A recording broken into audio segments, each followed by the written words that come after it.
Where did you go? Hurry! Save me! If you need a token, there's one here.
Ren, hello there. How are you doing today? Hope you're doing well. Always good to see you. Henry, I found the exit. Come to the turnstile. Henry, I found the exit. Come to the turnstile. Hurry! Yeah, I'm fine, thank you for asking. Yes, it's good to hear that you're doing well.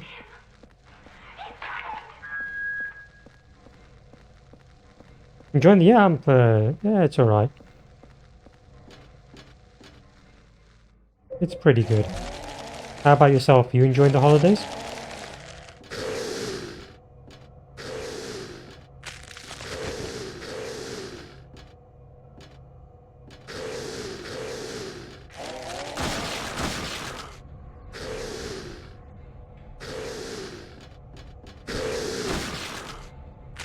That's good to hear.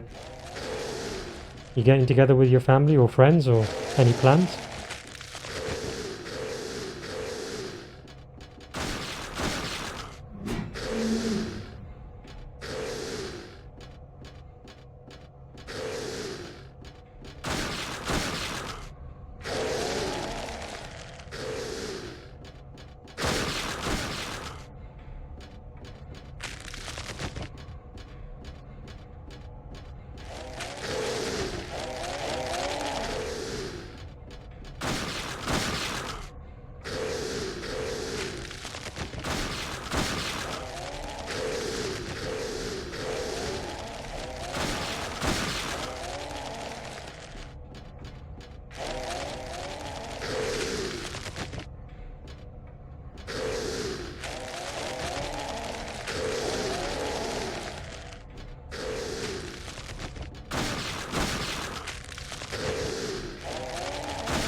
I'm being with my family, but then I'm going to stay at a friend's house. Ah, okay, you can see your friends and your family then.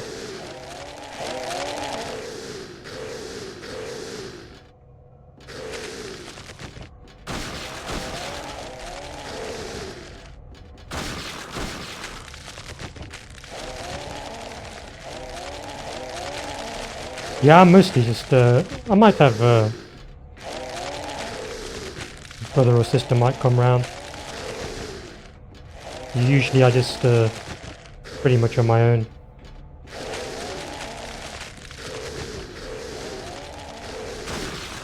Which is okay, the way I like it.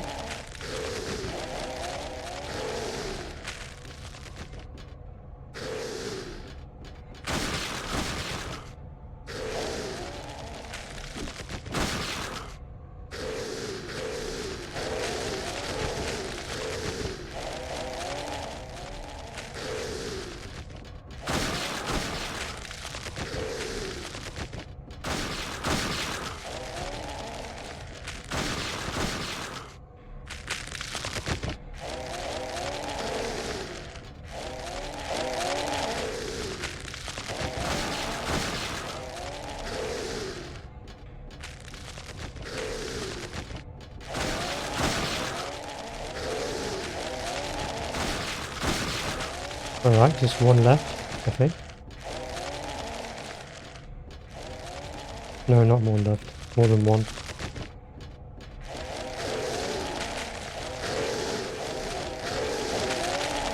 Three left.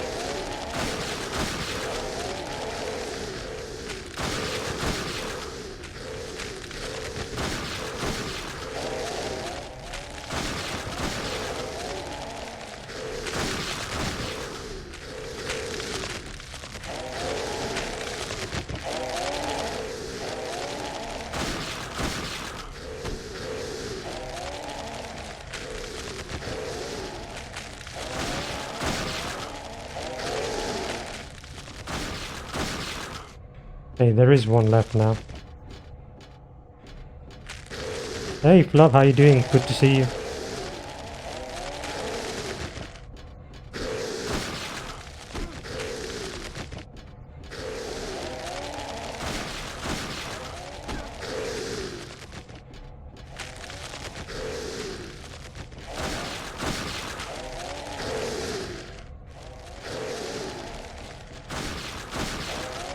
Alright. Pretty good. How's your weekend? I hope you had a good birthday weekend. Good to see you as always. Just gonna have to check something here.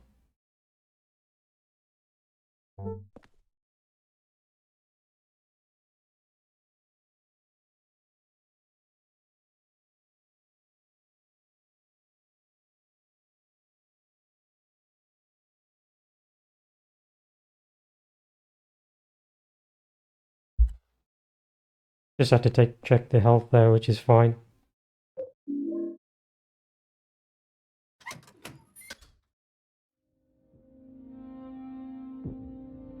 Yeah, if you have a meeting, just a normal day for you, eh? You didn't get together with your family? Or it's just a normal day? Hurry up and get that ambulance. Let me move straight on here. Yeah, I'm fine, thank you for asking. Yeah, I mean, just getting ready for the holidays and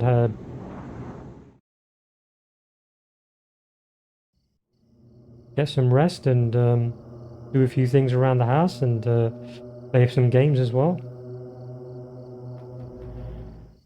And perhaps meet up with some family as well.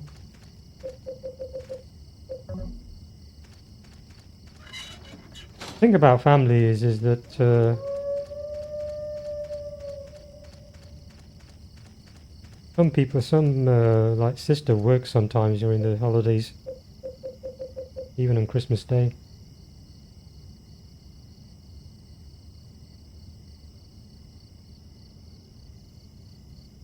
You don't care about your birthday, to be honest, huh? Has it been snowing in my country? No, we had a little bit of snow in November. It's not snowed since. There's been a lot of wind. There's been some rain, but it's been very windy.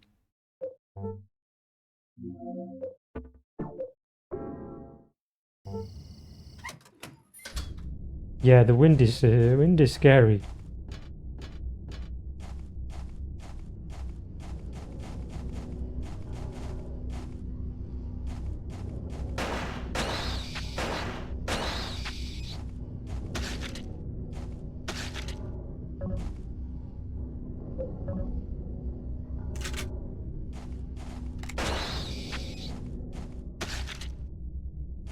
Am I doing anything special tomorrow? Not really, no. I'm going to do some work around the house. Cleaning up, washing clothes, chores, stuff like that. And I did most of my I did most of my shopping. I mean, way before. I mean, I can't go out. I mean, to the shops so close to Christmas because it is absolutely packed.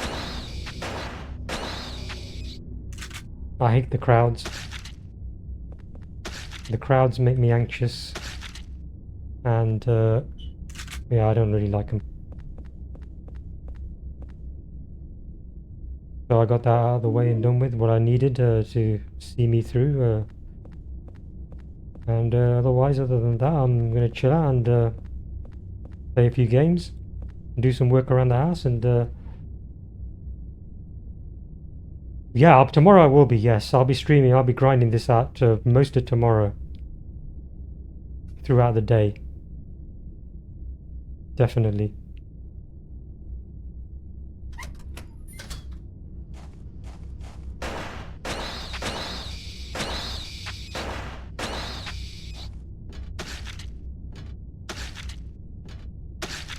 I wasted so much ammo there. You hate crowds too? Yeah, I don't. I'm not a fan of crowds, and it is so. It is so busy.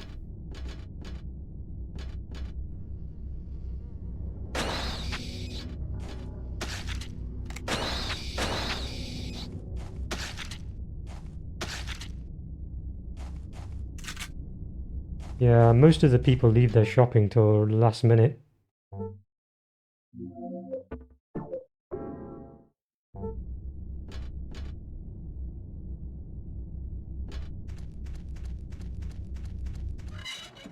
It's not that I have anything against people or anything like that. It's just crowds. I mean, any kind of where there's a lot of people. It's just I don't. I just do not like it.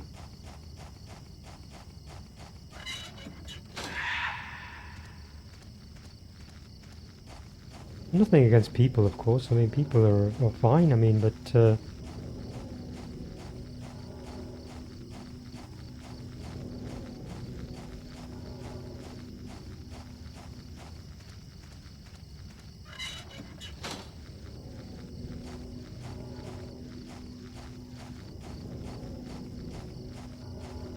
sometimes you want to be alone in a little box, eh? Yeah, I'm actually literally in a. Well, not so much.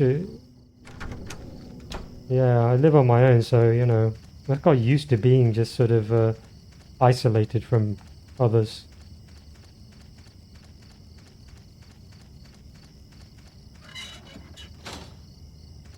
So once you get kind of used to, you know, over a long period of time, I mean, you just get used to it. It doesn't affect you. You don't, well, personally, I don't sort of crave going out with friends or anything like that. I mean, I can if I want to. I can enjoy myself, but, you know, it's not something that I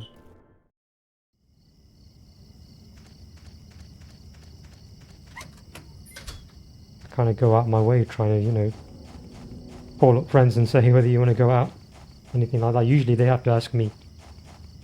Or pretty much all the time they have to ask me.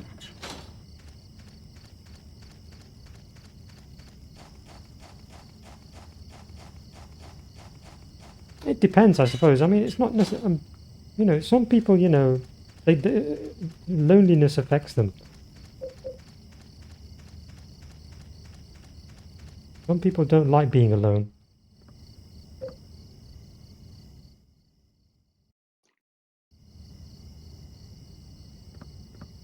And it does affect them. I can understand that.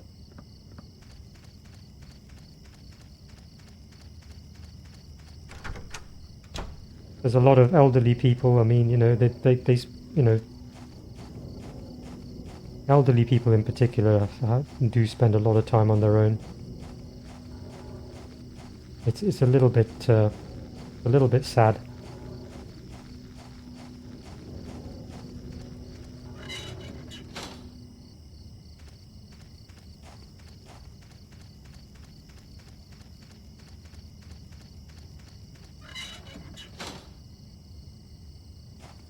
Yeah, I don't want to be alone if you don't want to accept me. Yeah.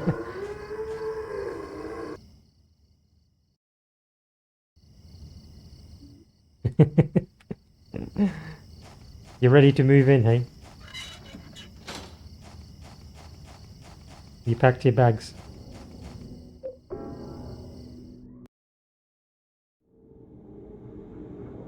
There's plenty of space here, I tell you. Yeah, this house, the house, probably too big for one person. Well, it is too big for one person, really.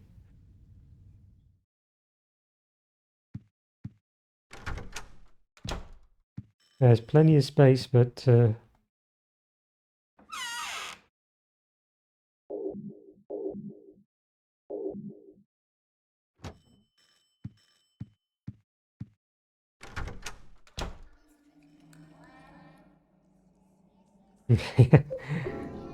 hey, both of you, hey, join up here, hey, move in.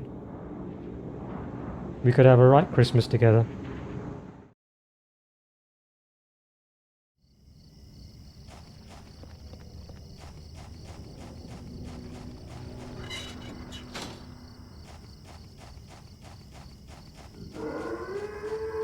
You could use some father figure in your life. Hmm. You don't. I mean, how's your with your own parents? I mean, is it you have a good relationship with them?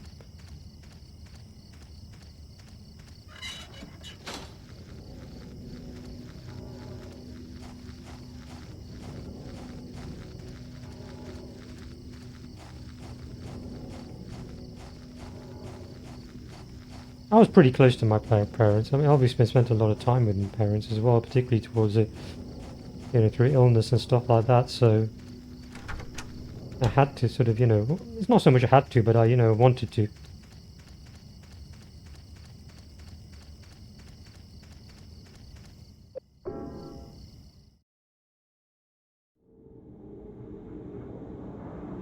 You have amazing connection with your mom. That's good to hear. And also great with your dad, hey? Yeah, sometimes it's like that. Sometimes you find that. Sometimes um, some people have a better relationship with either their father or, their mother. Or sometimes some people they just have both. They're happy in different ways. I mean.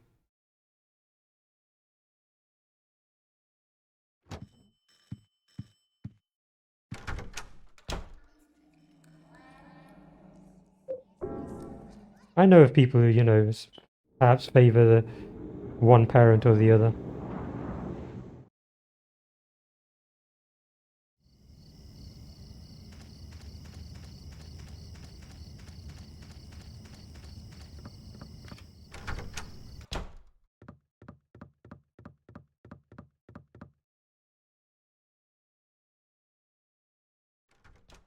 All right, so finally made a little bit of progress. Oh.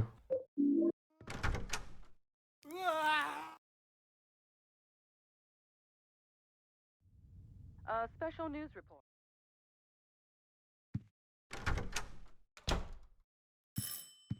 Yeah, people have been lighting. I don't know whether there's a lot of fireworks going off last couple of days. I don't know whether people usually. I mean, they can save that for New Year's Eve.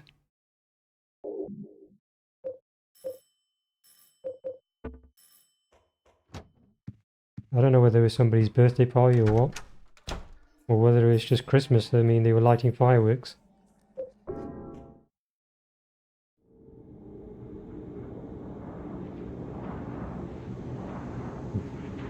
I'm a nice person. Ah, you're all a bunch of great folks. That's what I say. You're a fine bunch of people. I'm lucky, really, to be honest. I mean, over here, I mean, very good, nice people have kind of been interested in these sort of streams, and it's been nice talking to them as well. It's been really nice talking to them, sharing experiences and stuff like that.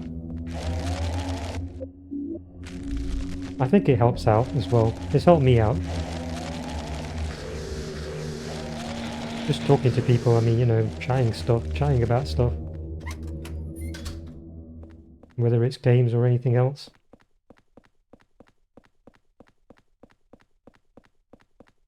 You're gonna drop me too? I'm a troublemaker, are you? Oh.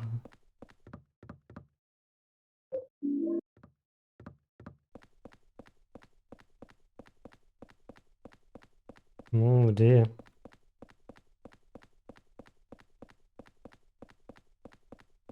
Talking is a cure. Yes, talking is definitely a cure. It is definitely a cure. I mean, it can definitely be very helpful. Definitely, I would definitely say that if you do have issues of things like that, depression or loneliness or stuff, to reach out to others. Definitely, I mean, family, friends, and to do things that you enjoy.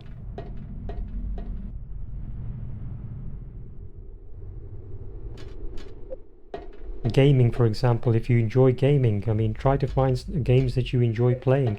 Gaming has helped me a lot through very difficult times. You know, the depths of depression at times, gaming is one thing that is kind of, you know, really helped me to sort of focus and pull myself out of that sort of, you know, very, very unpleasant state of mind.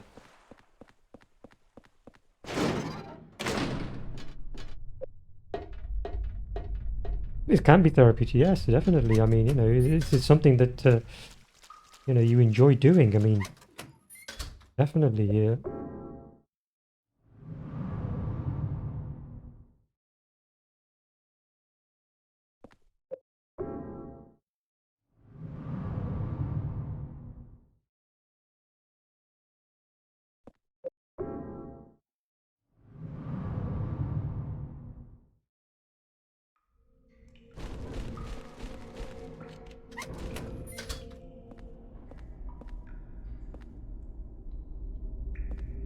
Right.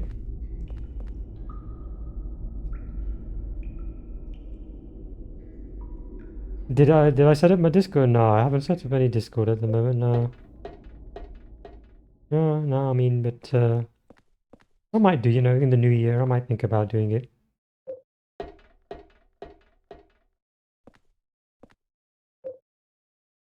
It's up, isn't it? One more.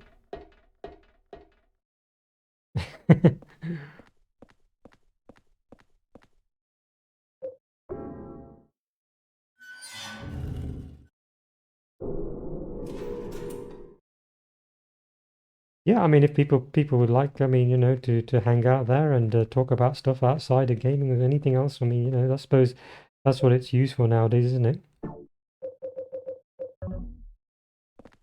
People want to post their cat pictures and stuff like that. It's a good place to do it. Or dog pictures.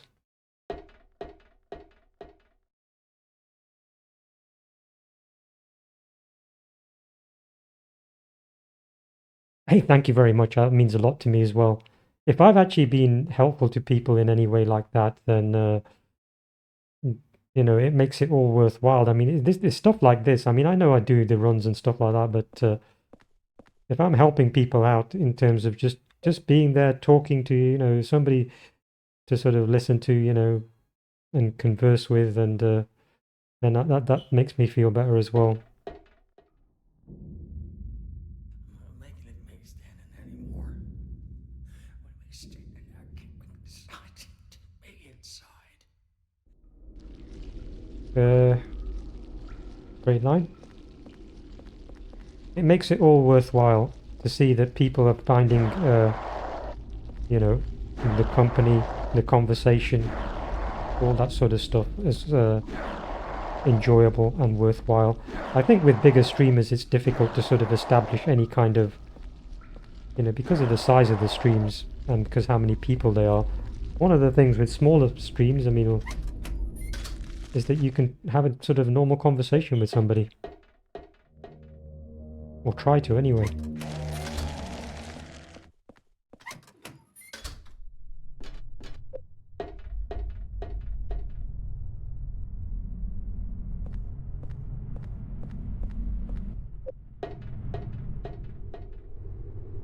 you can kind of have a discussion and talk one-on-one with people, and I think that's so much better, I think.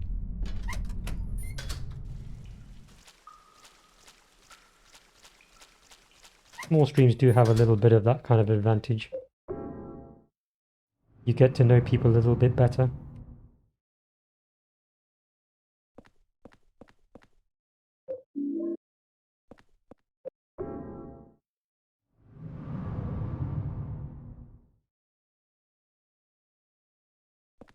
So tonight, Oldie is going to be a Discord for his friends here. This is it. This is the Discord. Almost run into those things.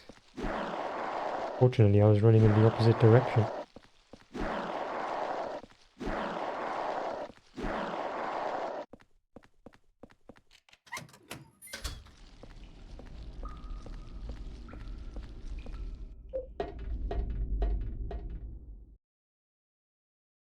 This will be your Christmas gift, eh? Oh, you get? I mean, do you folks actually get any presents for Christmas and stuff like that from friends or family, or give them? Is gift giving a thing over there where you guys are? Giving or receiving?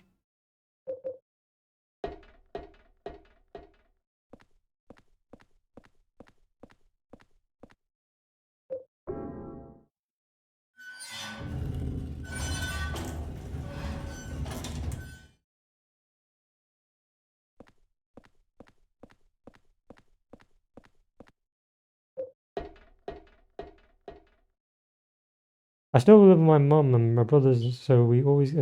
That's nice. That's yeah. It's always nice to see that families are kind of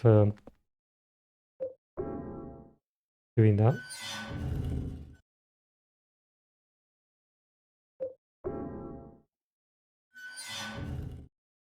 2, 3.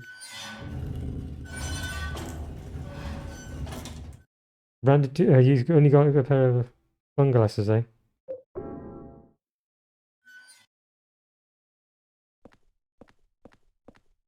Whatever it is, it's the thought that counts behind it, isn't it? I mean,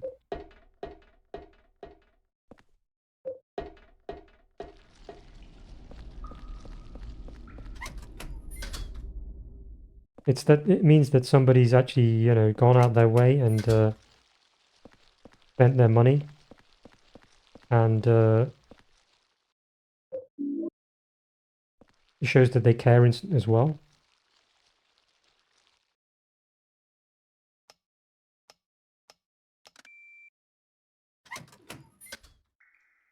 They are iconic red sunglasses.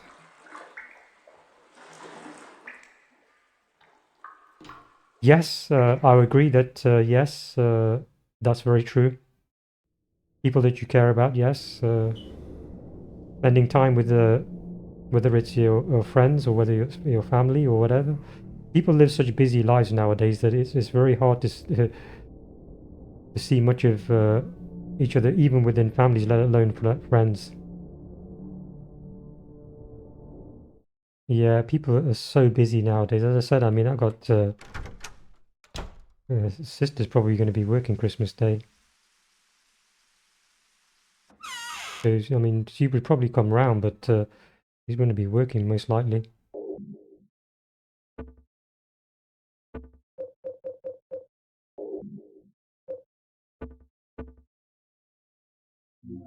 Yeah, that's it, isn't it? Yeah, that's it for now. Just thinking which level it is. Yeah, it's the building world. Favorite level.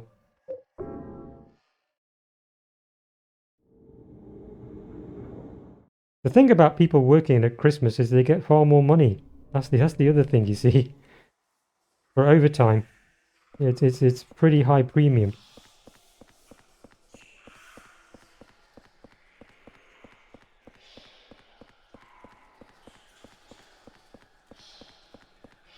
So that's why some people choose to work during the Christmas day.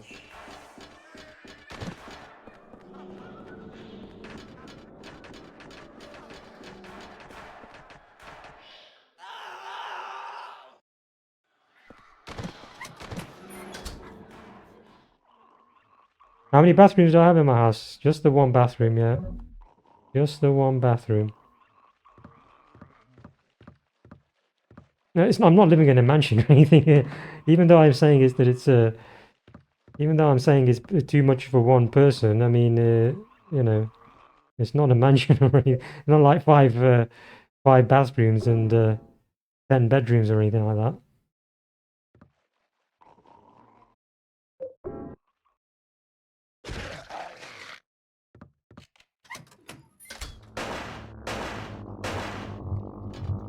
I'm not living in the Resident Evil mansion or anything like that.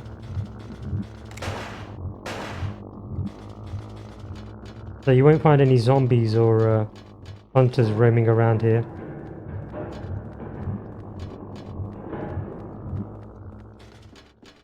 Or a giant snake in the attic.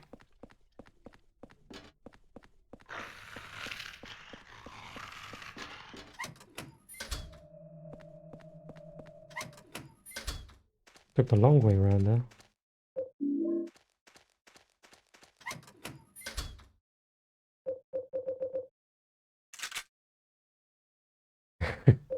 Take turns, yeah.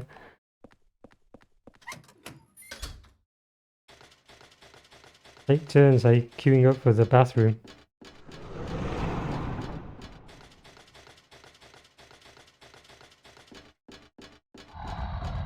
Something I don't have to worry about anymore.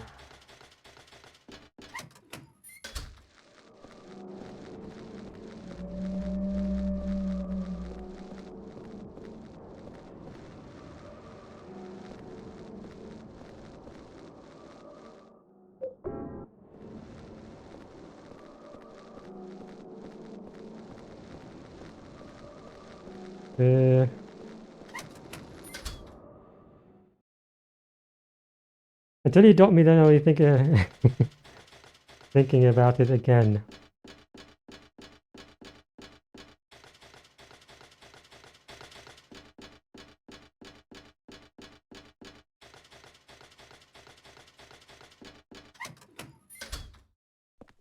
Right, I need to, yeah, I need to equip that and then have the cursor over that just in case this goes badly against these guys.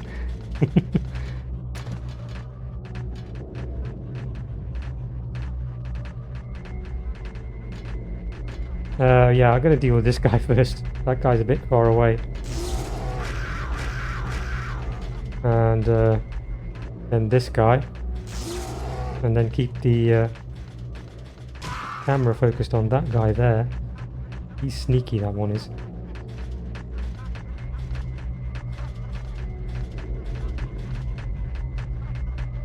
I feel like I would be a great parent. It's very nice of you to say so, yeah. I mean, if you think that I would be a great parent, I mean, I don't know. It's hard to say unless I'm in that if I was in that situation, I don't know. But I mean, I would certainly, like anybody else, try my very best. Of course. I mean, I've said this before on stream, but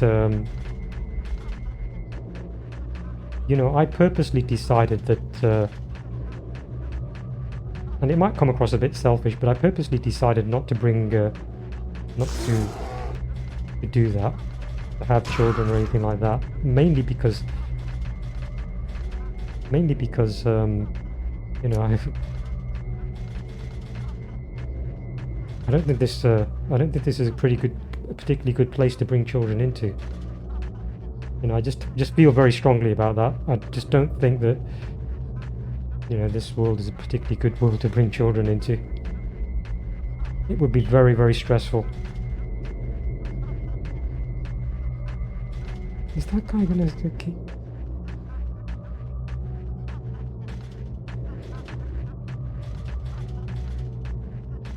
But you know, I'm an outlier amongst my brothers and sisters. Every one of them have all had children and families. I just simply chose not to. It was not for me, really, and mainly for that reason. You don't like children. I'm also deciding not to have children because I'm afraid I'll end up like my dad or just overall fail. I do love the kids. I mean, I love I love children. I mean, nothing against children. I love children. I mean, I love my, you know, brother's kids. He's got, both of them have two each, and it's been great. You know, they're great talking to them, and very affectionate and loving. I mean, all the rest of the stuff that you would expect. But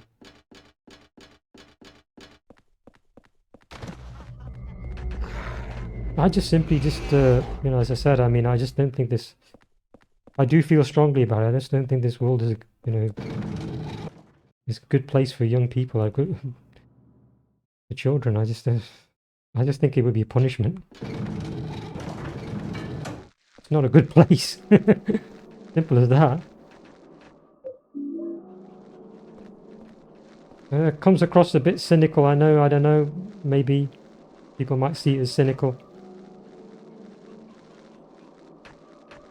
I've just seen too much.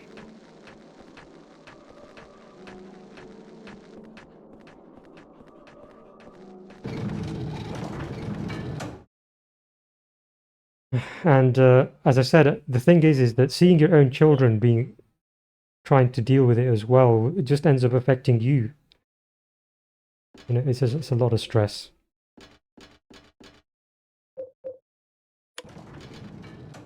A lot of stress.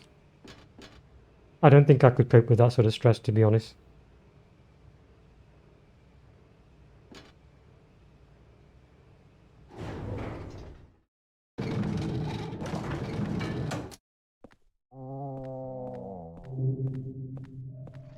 Yeah.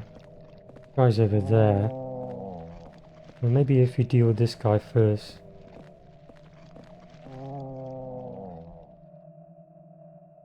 Yeah, W, become your...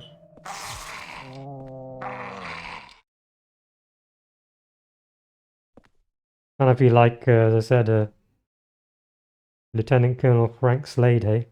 I don't know whether to shoot you or adopt you.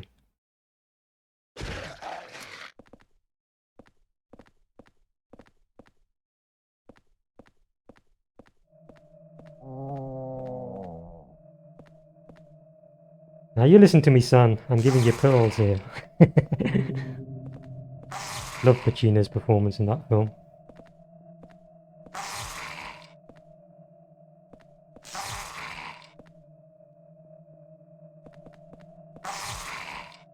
He kind of becomes, in the film, he becomes like almost like a surrogate father to the character played by Chris O'Donnell, I think. Yeah, Chris O'Donnell.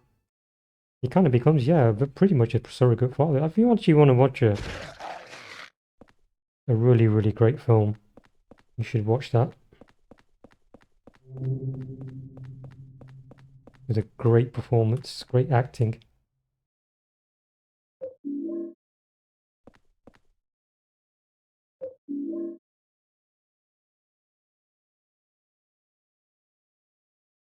If I saw my kid go through what I went through, I would die from heartbreak, and be pretty much the same with me. I don't think I could. I don't think I could see children. I don't think I would take what my children are going through easily. It would be very difficult for me to be able to bear.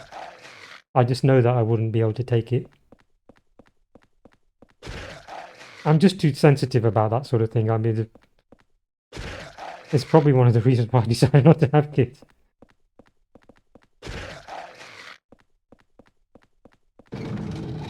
Yeah, I wouldn't be able to take it. It'd be too much.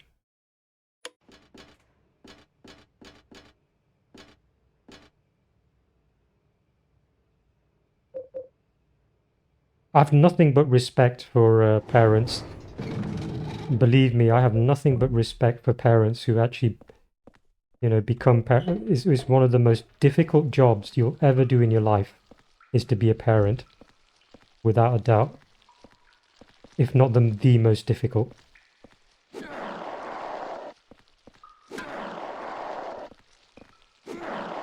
Or not so much of a job. It's not a job, but a responsibility. I think it's the greatest responsibility you can ever have in your life is to be a parent.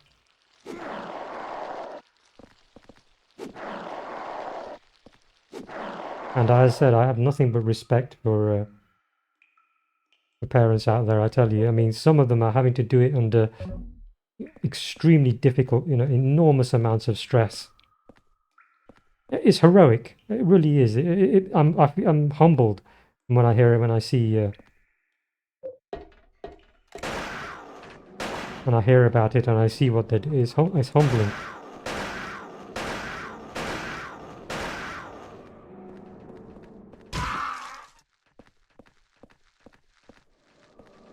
There is so much against parents nowadays, and the way that having to just make ends meet, as well as raise their children responsibly. Cool. Nice janking out there.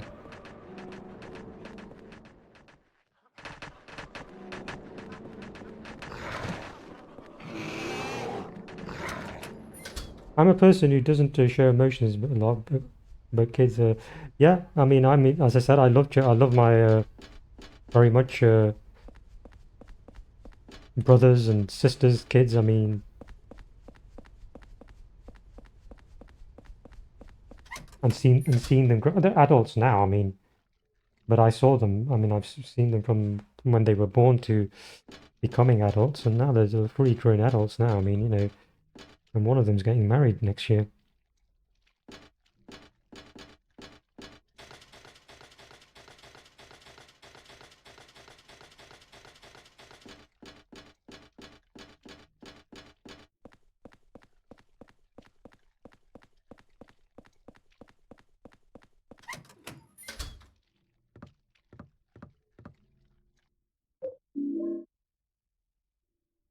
Yeah, I mean, he's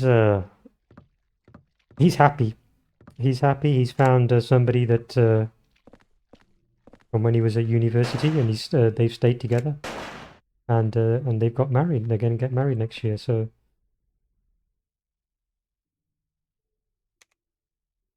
I think they will be hopefully very happy together.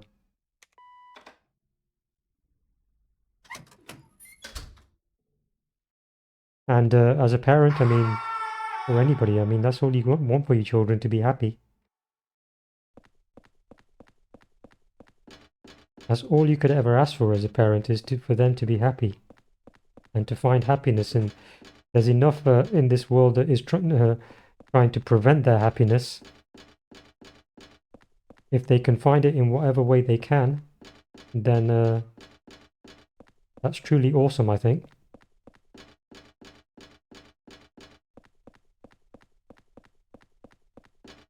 And I think I think he has. I mean, it's good to see. I think that, I think he really has found, hopefully, somebody that he will stay with for a long time. Have a happy life together.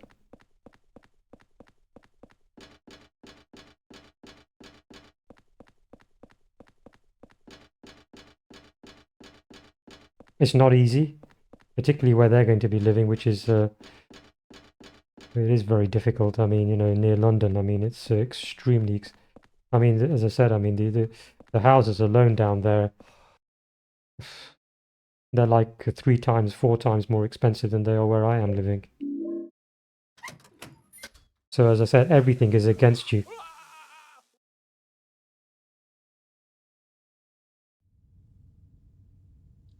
Everything is stacked against you.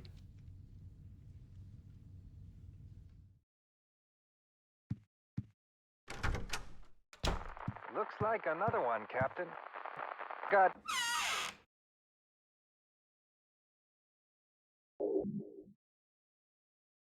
Oh, yes, it is. Sure is. Well, most big cities are. I mean, that's why I did say to you. I mean, I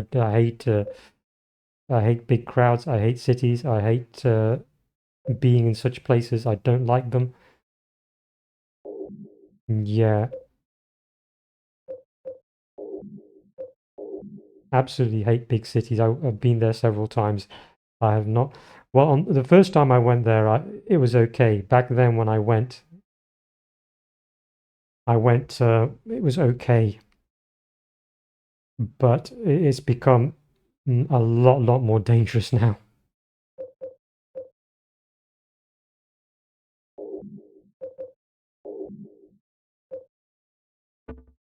A lot more dangerous. 121 on his head. It's just like that case from 10 years ago. I couldn't live in the city. I grew up in a village. My whole. If you lived in somewhere small where there's a you know smaller population and more perhaps community, then of course you're going to you're going to find it difficult to adopt to a. It's very difficult in cities to have that kind of community feel of a small place.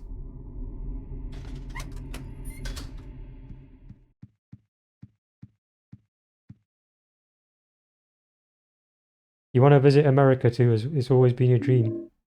I'd love to go there. I'd love to travel around, but probably past it. I don't know. Maybe not past it, but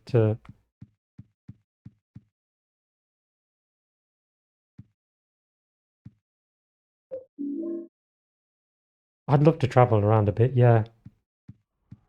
Any countries that particularly you folks would like to go to? You've mentioned America. Anywhere else? I'd love to go to somewhere more exotic, somewhere like South America. South America is kind of always, some of the countries there have always kind of interested me. The environment, I think, is one of the most interesting in terms, ecologically, of any continent in the world, I think, possibly.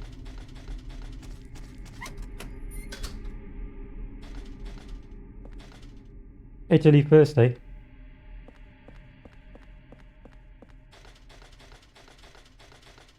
Your favourite city in Italy is Florence. You've never been to Rome, though. And Milan is a big no-no. I'd love to go to Italy as well.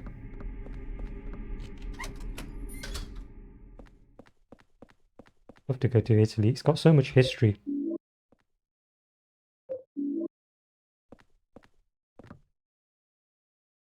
I actually want to move to America, but that's still a long time from now.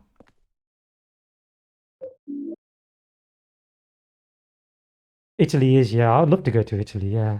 Italy is another really nice, just purely, I mean, for its history and it's, you know, just tremendous. Yeah, it's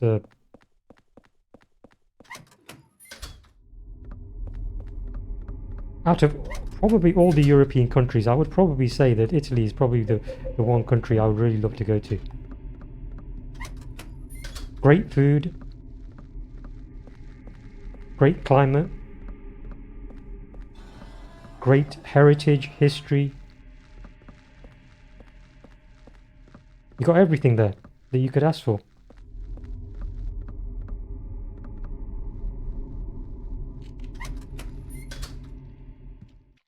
You know, Flob, you don't know look how lucky you are.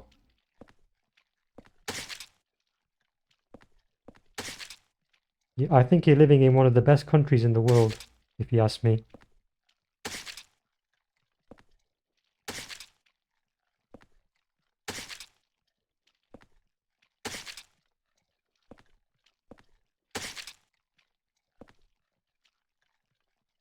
Yes, you have also you in Italy. Yeah, of course. Yeah, I mean, how could we forget you? Yeah.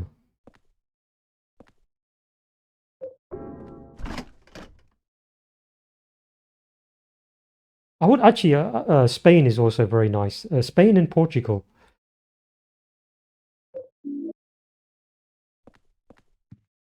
Spain and Portugal, they have kind of similarities to Italy in some ways.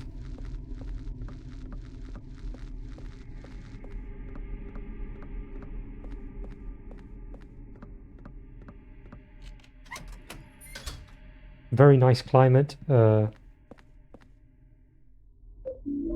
food, and just a, you know, good sort of heritage, history, all those things. Very rich in those areas.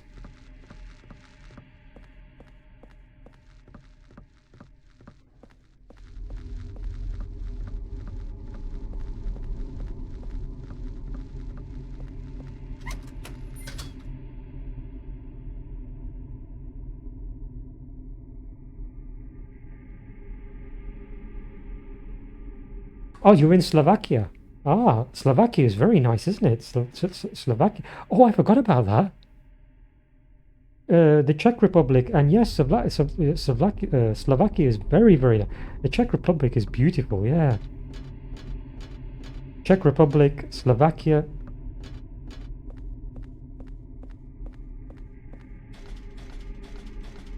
Oh gosh, I mean, I trade with you guys any day. Oh yeah.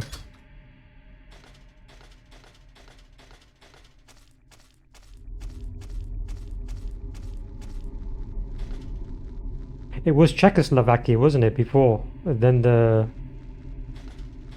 they became independent. They became the Czech Republic and then Slovakia. They became two independent nations. But under the was it just after the fall of the Soviet Union? It was Czechoslovakia. Exactly, yes, Czechoslovakia. Now it's Czech Republic and Slovakia, the two independent countries. Hey, hold on. Wasn't Slovakia the place where, in the news, I think I saw it in the news. Wasn't Slovakia the place where there was an assassination attempt on the Prime Minister there, or President? President, sorry. Yeah, that's right, this year. I remember that on the news. There was an assassination attempt on the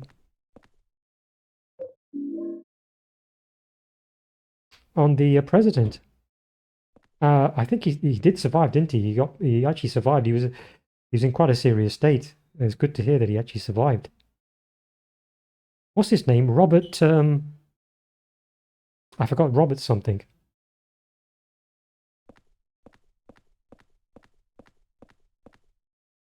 Yeah, he survived. Yes. I actually saw it on the news. Man, that was scary. That. Did they catch you? They obviously caught who did it, but what was the motive?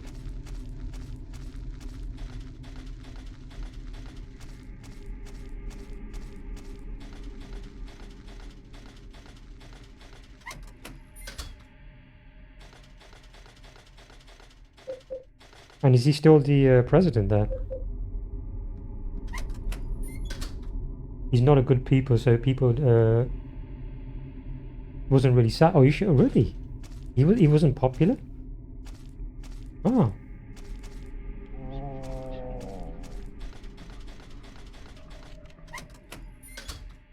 And mind you, I mean, you know, that's still pretty terrible. That. At least the man survived.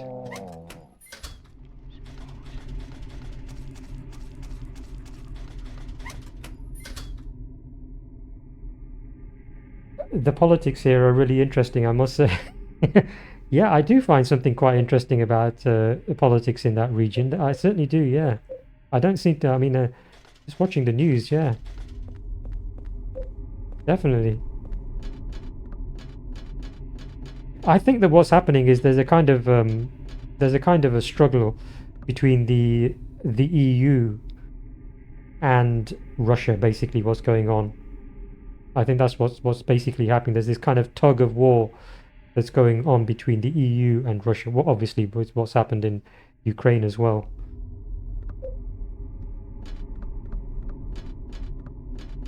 So that's probably affecting a lot of the politics around that region, which is causing a lot of divisiveness.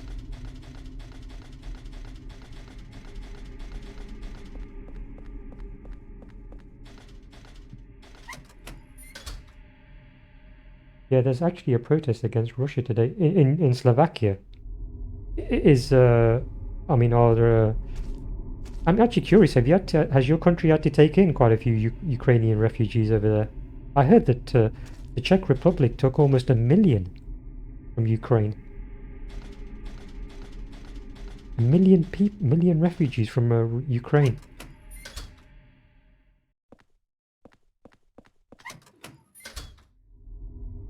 Yes, I suspected that there would probably be quite an influx of refugees from Ukraine.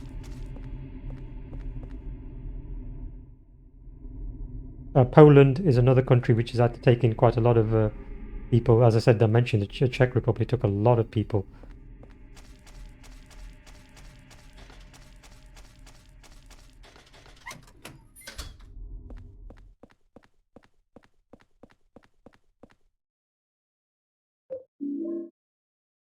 You know, I don't, as I said, I mean, I know people don't perhaps get put off by politics, but I don't mind talking about it. I don't mind talking about it as long as it's talked about sensibly. You know, I don't mind talking about it. I am interested. I am very much interested in how other countries are governed and people's experience of that.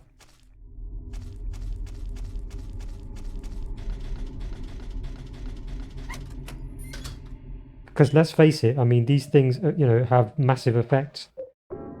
You know, they have a massive effect on our lives.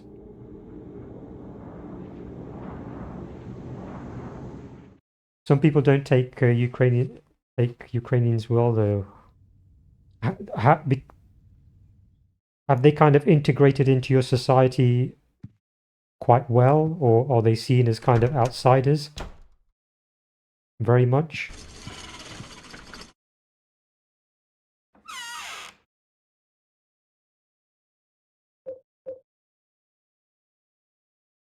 They seem to rude to me. Oh, really? Oh, that's not too good. I mean, to be taken in as a refugee, but you know, you've got to show some degree of respect.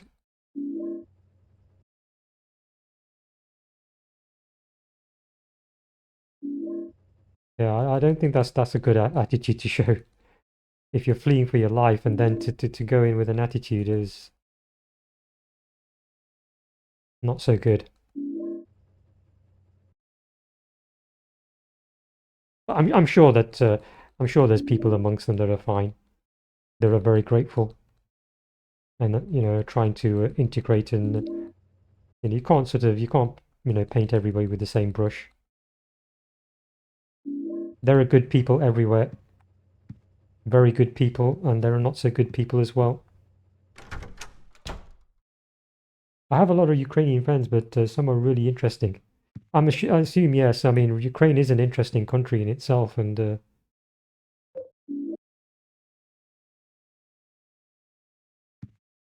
well, I mean, you know, we all try to be our best. It's just that some people, you know, everybody has them. Everybody has the unsavory people that are not so nice. Every country has such groups of people.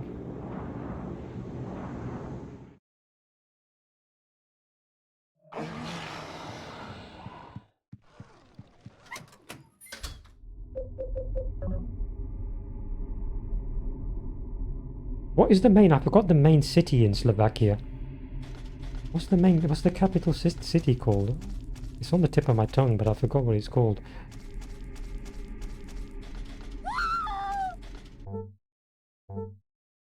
Bratislava, that's it, yeah.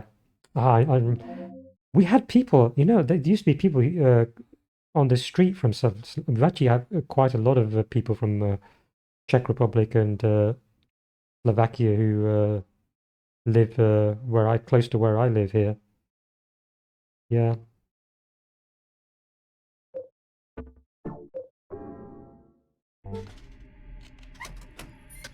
I have noticed that they do get into arguments though sometimes, and the arguments can be pretty can get a bit violent. But I'm not sure if they're from Slovakia or from somewhere else.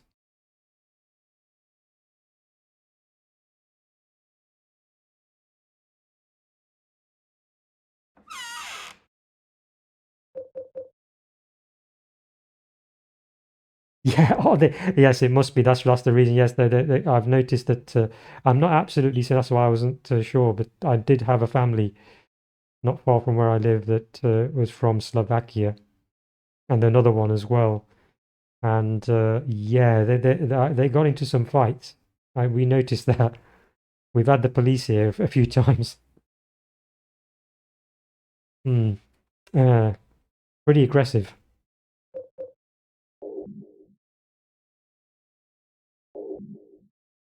And eat the handgun.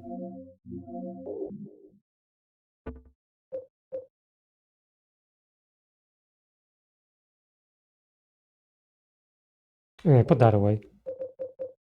Put that away and reload the handgun just in case.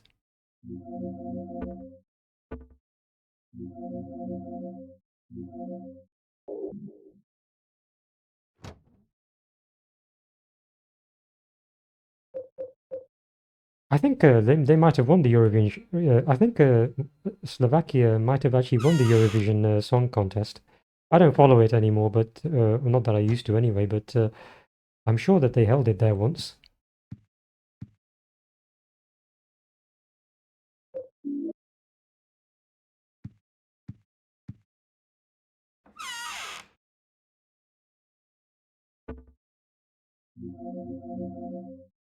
Yeah, I mean,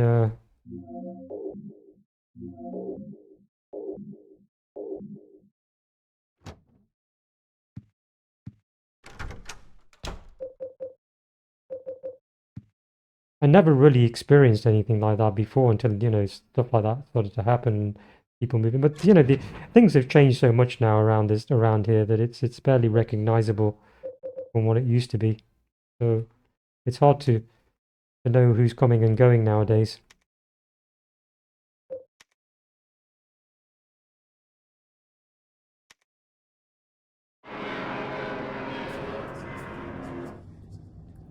I don't watch TV, like never, so I don't know much about that stuff. Yeah, I don't really watch it, to be honest. I mean, I avoid most of the TV is just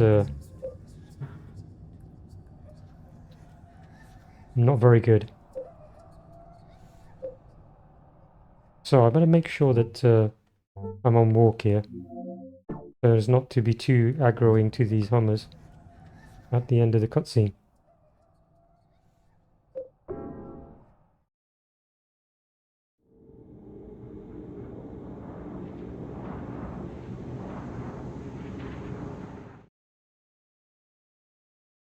You just remember, what did you just remember?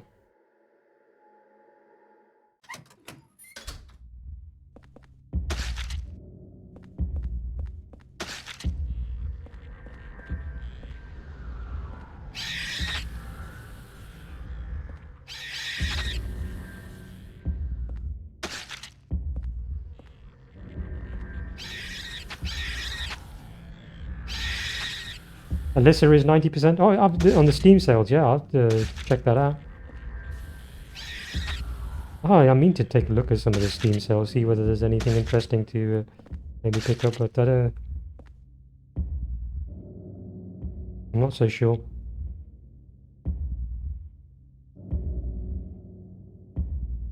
Alyssa, Madness Returns is an amazing game. Yeah, I'll check. Thanks for letting me know. I'll check out some of these games over the Steam sales. Yeah, over the Christmas. See whether there might be something worth picking up or interesting to play. Alyssa is 50% off the Steam sales.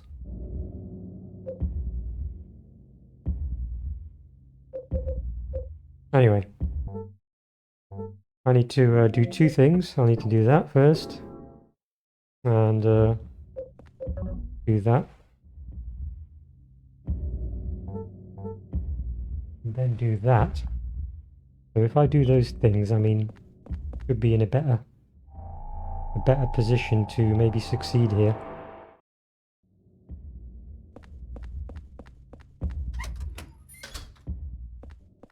There's another one called somebody mentioned Crow Country, I think it's called.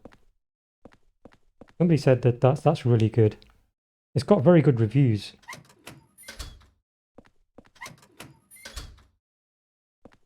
Yeah, Crow Country, that's what it's called, I think. I think that's what it's called.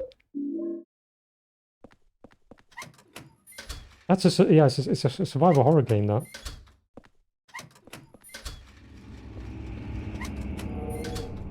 An unusual one, though.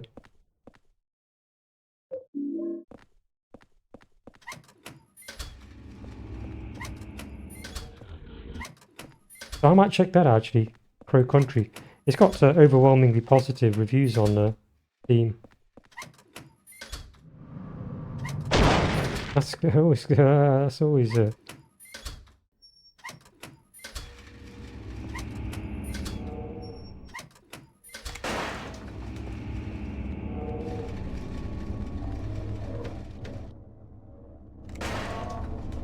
all right. That's Eileen's room. Check the. I've missed 2 rooms there. 1 room actually. Try and find the key. There's the key. Found the key. We have the key.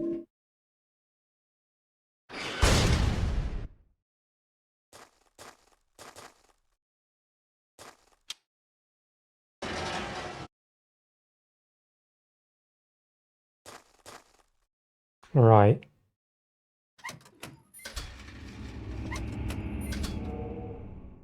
Wow, just managed in time to.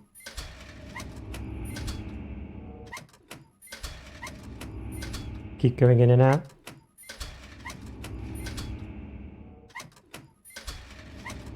Shoot that one.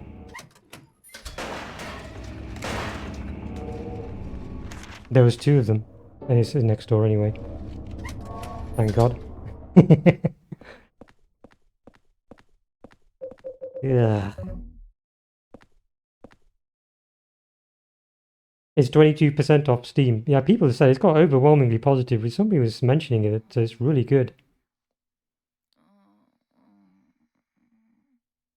It's because I managed to find the both Eileen's room and the key quite quickly. So that's what probably helped out. The quicker you find it, obviously, the easier it is. Yeah.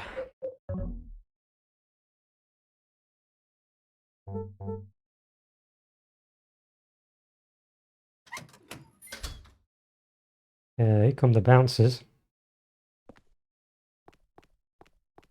Look at that.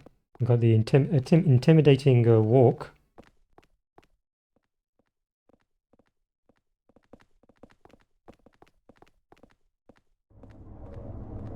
Yeah, that intimidating walk. They didn't really actually walk anything like you'd expect a nurse to walk.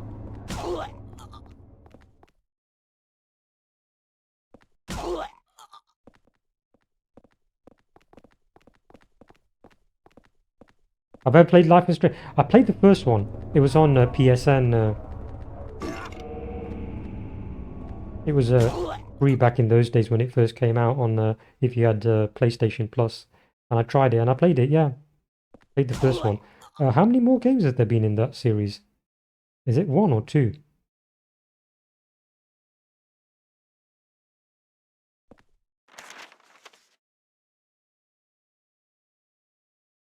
Six games is it? So I must have just played the first one when it came. It was a long time ago.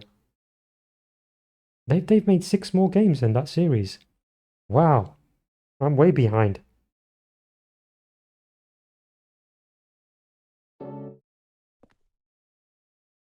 So how is the rest of the series then in comparison? I mean, I thought the first one was kind of okay, interesting.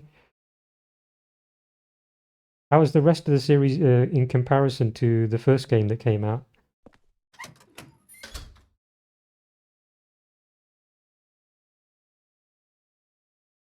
True Colors, Life This is is a Strange Before the nightmare. Storm. It's a double feature. Be happening.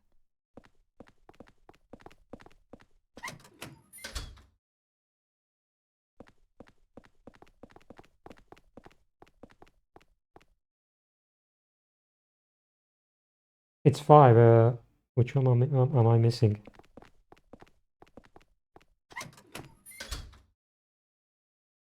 It might be because is it 6 games in total or 5?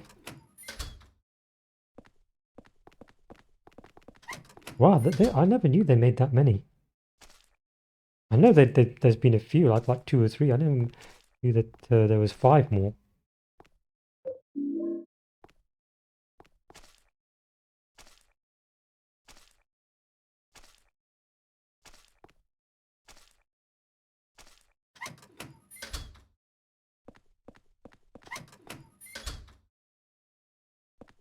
There's nothing in here. Bless you.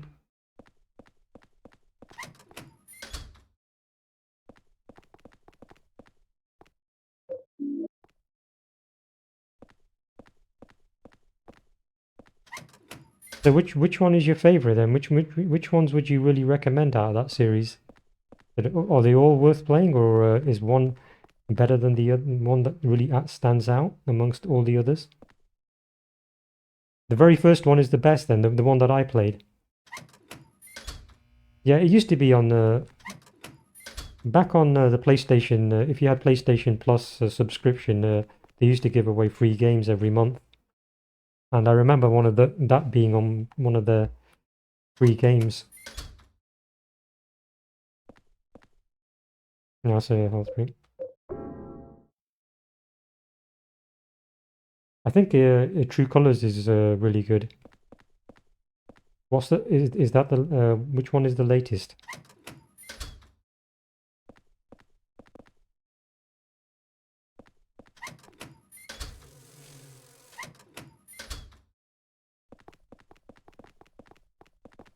Double exposure. Hmm. Yeah, I mean, I quite enjoyed the first one. The first one was okay. It kind of has similarities to I don't know if you played the Walking Dead games,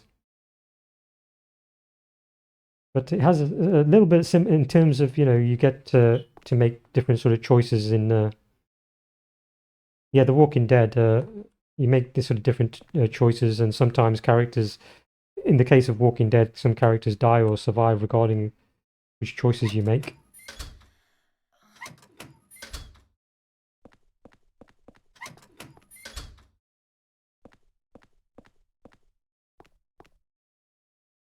Walking Dead is your childhood, yeah. I mean, I played the entire series, yeah.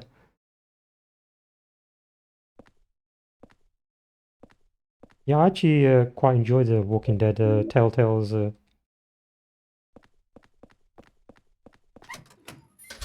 I think it's actually pretty good.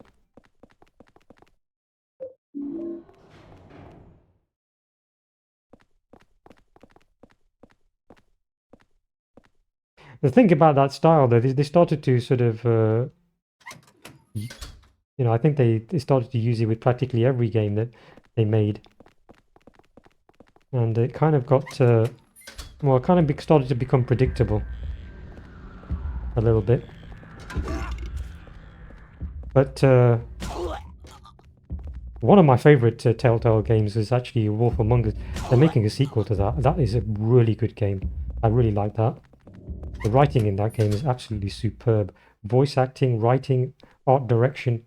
I think it's one of the best games they've had. It's my favorite Telltale game, that.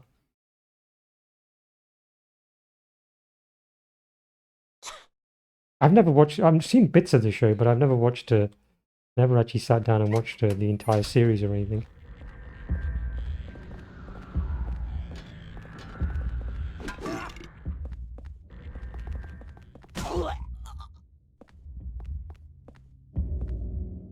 Yeah, Wolf Among Us, I mean, they're making a sequel to it. I hope it's good because the first one was fantastic.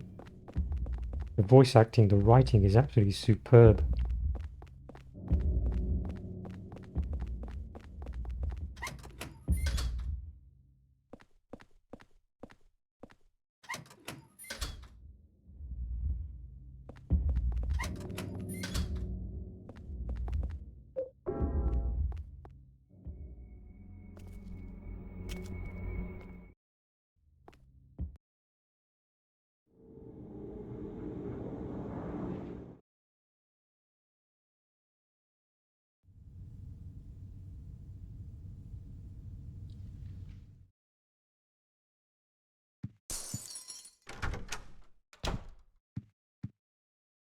Right?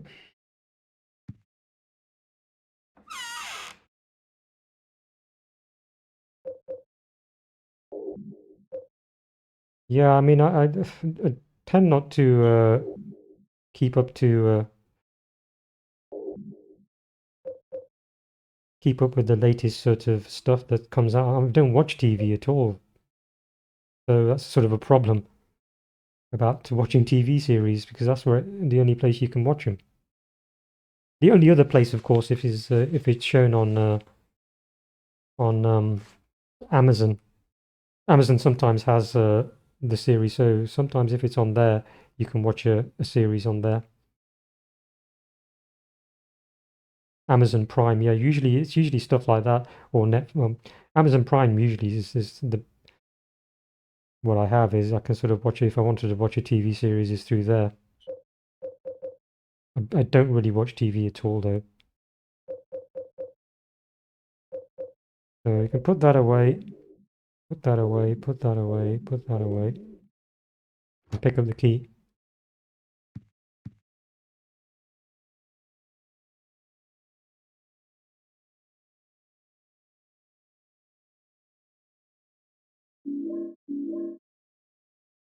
You know, there has been some big popular TV series is that people go on about and talk, Game of Thrones, stuff like that. And I've never watched, you know, I've seen a few clips, but I've never actually never actually sat down and watched any of this.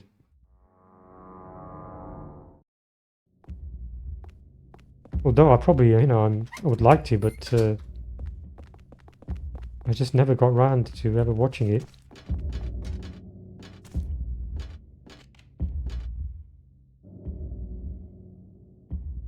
The only series that you watched is Supernatural. I've heard of it. I think that might be another one on Amazon.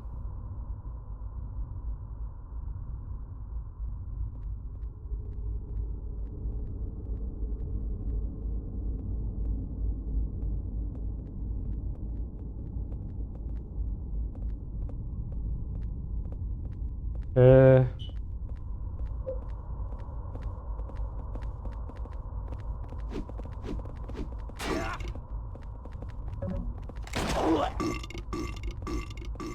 wow.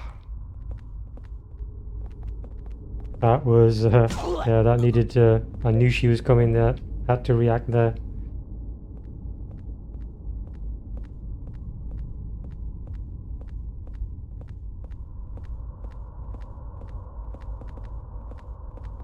Where's the other one? I think the other one's further back. Yeah, that's the reason for hanging on to the revolver, just in case you have to use it in a pinch. Oh no!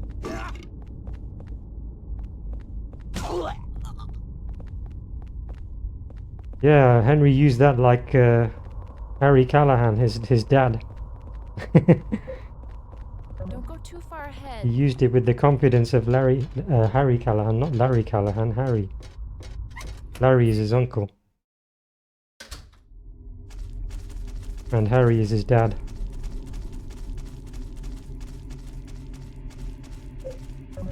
Right, what do I need? I need a sword and I need the coins, of course. The X-ray is back to the subway.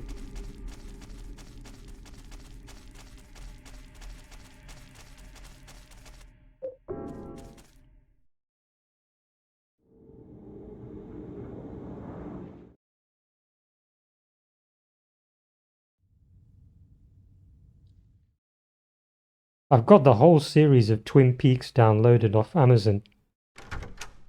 And I think I'm actually, now that I think about it, I'm actually going to watch that. I've seen bits and pieces. I've never watched, I really want to watch the entirety of Twin Peaks. I know it's very, very late. But I'm such, you know, I do like David Lynch. And that's such an iconic series that I think I'll actually, over the Christmas, now that I think about it, have it downloaded. I'm going to watch it all.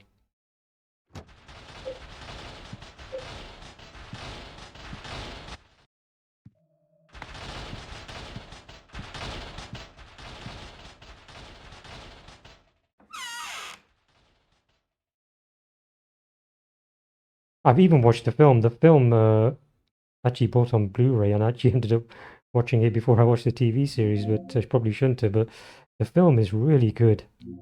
The film was hated. The Fire Walk with Me was absolutely hated when it came out. It was nobody. I don't think anybody liked it critically. I mean, none of the critics did, and it bombed at the box office. But when I saw it, I thought, wow, this is really good. Really good.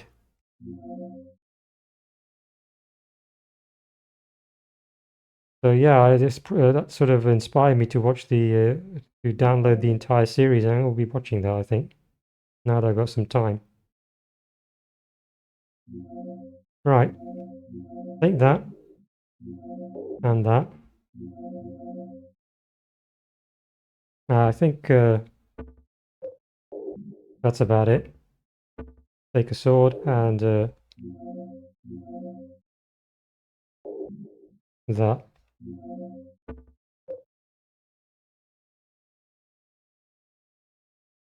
What's my favorite movie? I have so many. I like so many movies.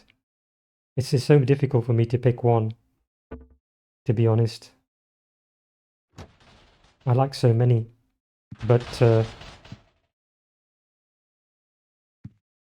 you know, I love John Carpenter films. I love his earlier stuff. You can't go wrong with Carpenter. I think that he made some of the best films of that era in the early part of his career. Assault on Precinct 13, Escape from New York, The Thing, The Fog.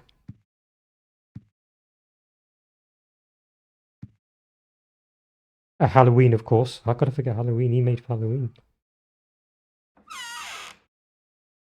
So, I mean, oh yes, I mean, you know, you can't go wrong with Carpenter. I mean, you know, you should watch his films. He's brilliant. One of my favorites. Yeah, I mean, The Fog is one of his underrated films. Yeah, I mean, The Fog is very good.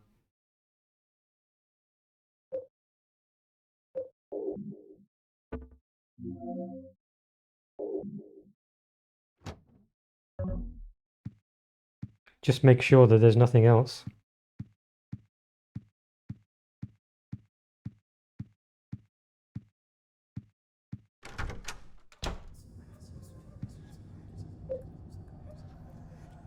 Assault on Precinct 13 is a very good film as well.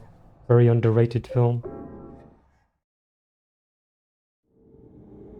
It's one of those films that, you know, once you start watching, you can't stop watching it from start to finish. It's just that good. It's just Carpenter has this knack, particularly during that.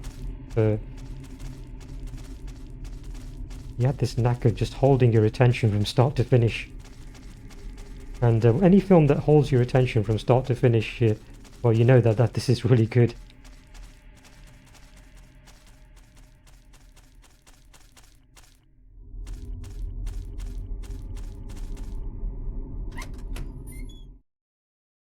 The Thing obviously is a classic. You should watch. Anybody who's not seen a great horror film, one of the best sci-fi horrors of all time, I think. No, I've not seen that. I've heard of it. Who's in that? I've heard of that film, but I've not seen it.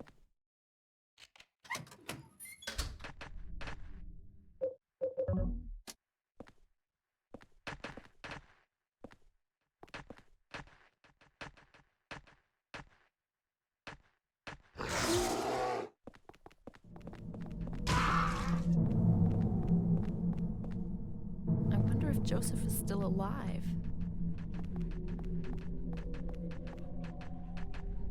It's a great horror film. Yeah, I've heard of it.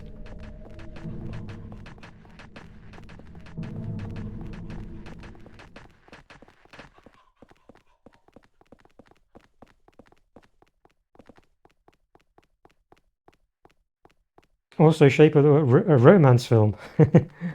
Okay. I'm not big on romance movies.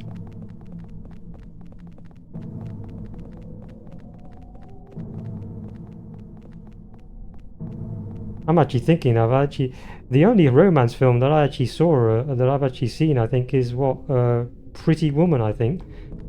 A friend of mine wanted me to go and see that with it. And yeah, that's a romance movie.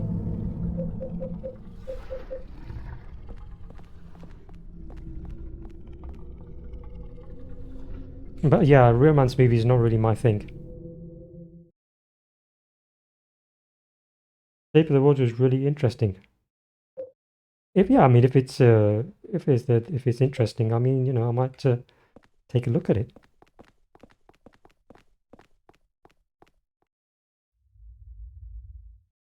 All right, I'm going to stick with the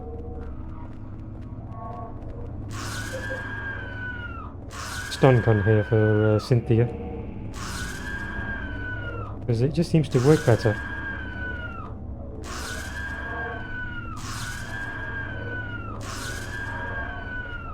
Ghost Whisperer. I've heard of it. I've never seen it. I mean, I've heard of a lot of stuff, but I just never get round to watching it.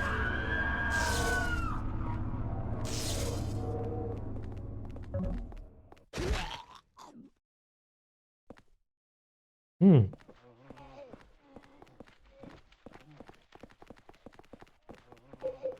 Yeah. Ah, these guys.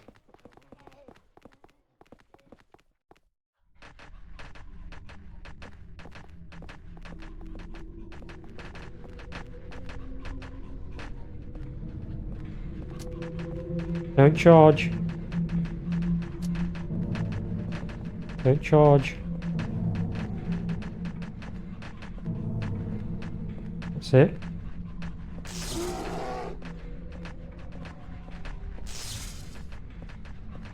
What?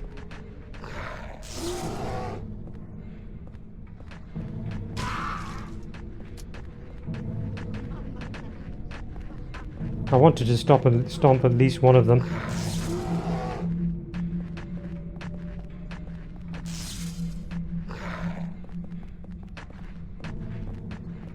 Alright. We're gonna dance around, boys.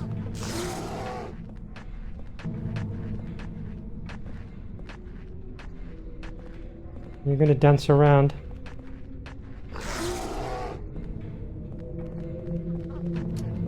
Alright, I'm not gonna risk trying to...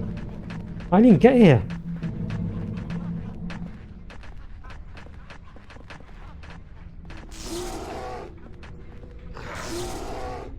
Her AI is dumb.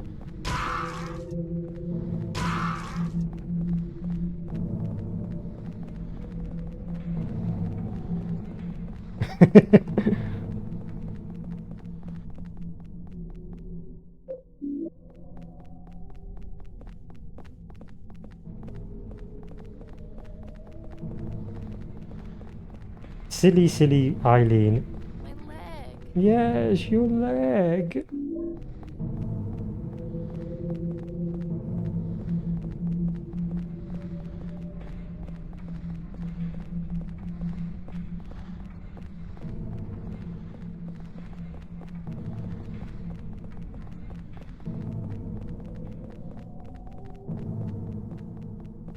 Henry's got a ridiculous degree of patience, I'm telling you. I mean, Henry is so chill. I mean, nothing affects him. I'm telling you, no matter how annoying Eileen might be, he's just as cool as, you know. I mean, he's just ridiculously chill. To the point of absurdity.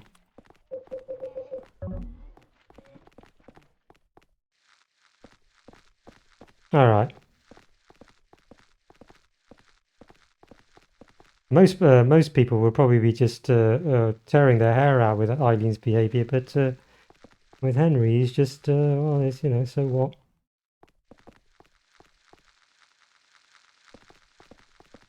I don't know whether that was just intentional, whether they just didn't finish his character off or something. Whether they just sort of intentionally made him sort of this laid back. Where's the other one?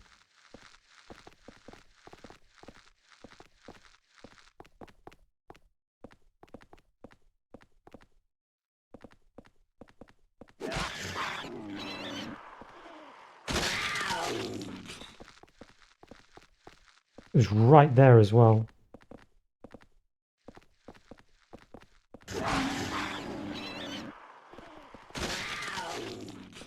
Yeah. Good.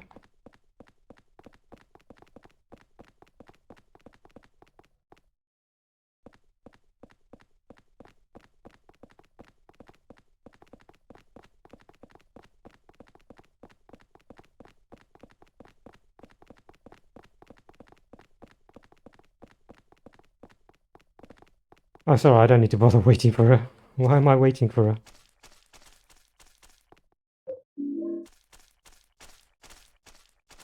No need to wait for her.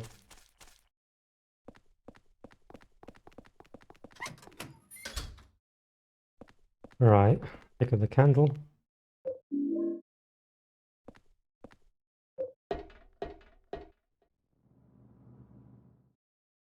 I was very sorry to hear that David Lynch, unfortunately, has come down with he's a heavy smoker. Not entirely surprising, but he's been diagnosed with emphysema, I think it is. And yeah, he says that he's not able to leave the house anymore. His house too dangerous for him. David Lynch, the film director, David Lynch, creator of Twin Peaks.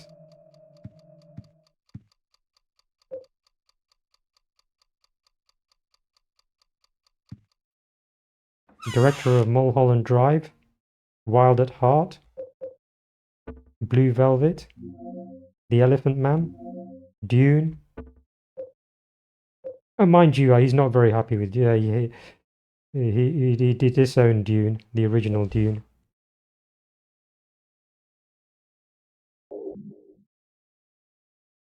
Yeah, I was quite not entirely surprised. He is a heavy smoker. According to what he said that he'll not risk leaving his house because catching any kind of catching a cold is basically lethal to him now. You shouldn't really know. It's just a well, I mean, anything excessive is dangerous to you anyway. But yeah,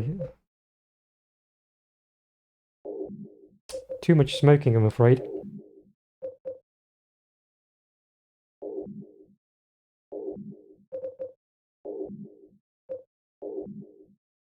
Just make sure that everything's dissipated here.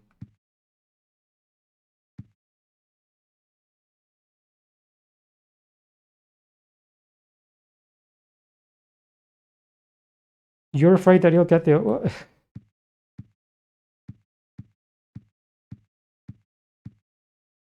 I don't think it's an easy illness to get. I mean, he got it because he's a heavy smoker.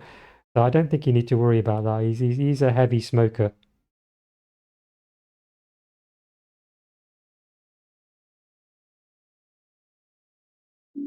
Yeah, I don't think that's something that's easy to get. I think there's far more other stuff out there that you got to be wary of.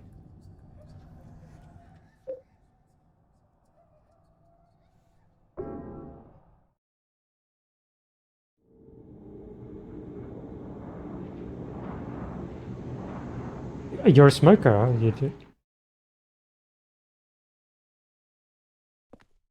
Most doctors will tell you that. Well, not only the doctors. I mean, I actually went to my dentist, and my dentist asked, "Do you smoke?" I thought, kind of odd, but I said, "No, I've never smoked." And they ask you stuff about your general smoking and sugary stuff like that. I don't consume sugar, and I don't smoke.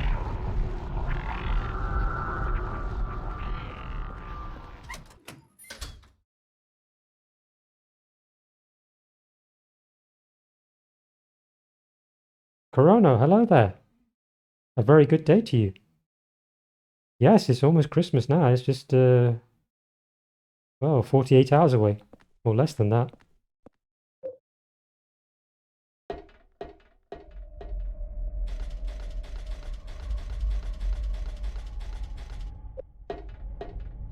you want a good Christmassy, if you want a really good Christmassy story, then you should go and watch the story This about. looks like South Ashfield Station. You should watch the story that Laura Dern's character in Wilder Heart recalls about her cousin. It's on YouTube, and it's a really good Christmassy story if you want a good Christmassy story. I would recommend it. I'm really against smoking, but I got addicted somehow from all the stress, so now I'm just trying to smoke less and less. It's funny how people, get addicted to stuff, don't they, like that, from just being stressed out.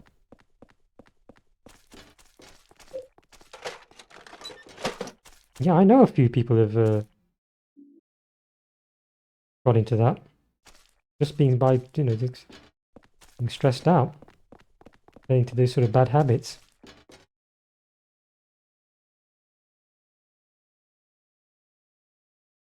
You like the movie Violent Night, and a Red One is also a good one.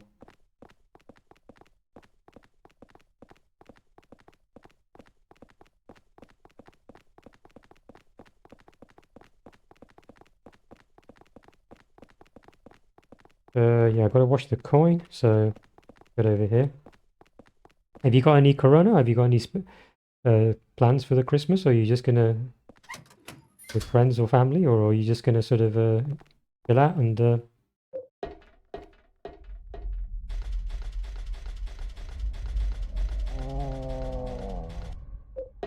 stay home, like me?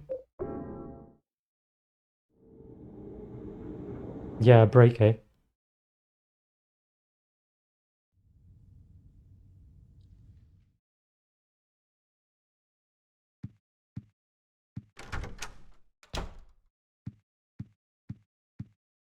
Stay home and manage to get a few eggnog, eh?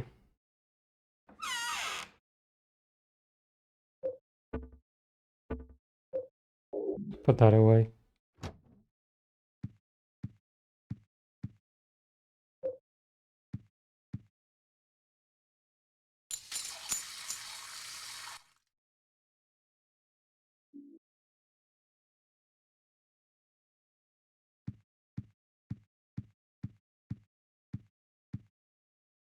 Yeah, nothing else in here at the moment. I drank all my eggnog before Christmas even started.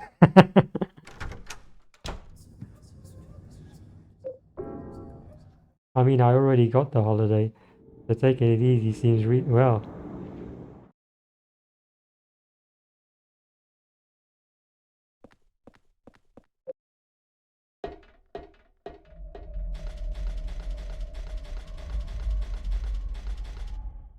Yeah, I'm gonna wait for this guy to move away a little bit, so I can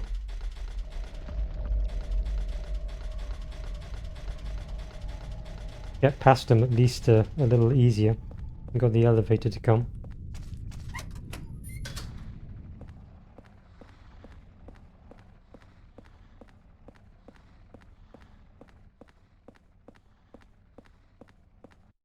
I'll check out a few of the games on Steam, see whether there's anything worth picking up on the Steam sales. Hopefully there might be something worth picking up. Good game.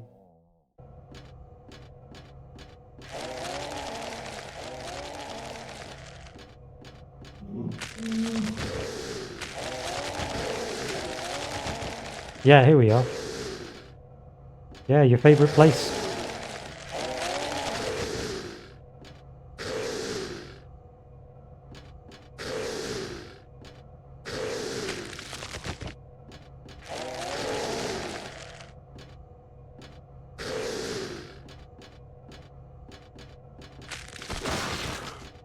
Alright.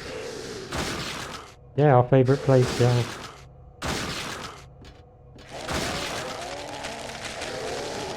Yeah, I need to draw this guy out. This is no good.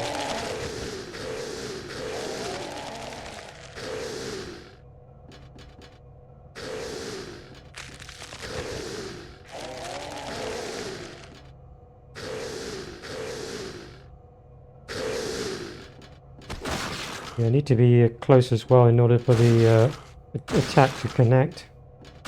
Otherwise, the chances are he's probably going to hit you if you don't connect.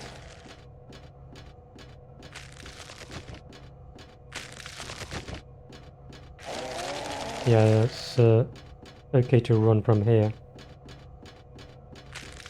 for now.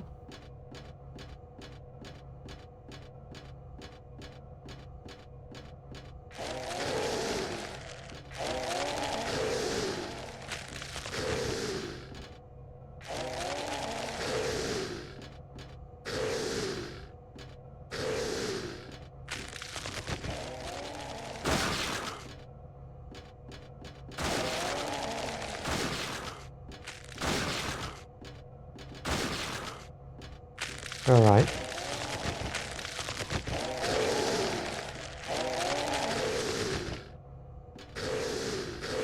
Oh, look how that arm extends. Crazy.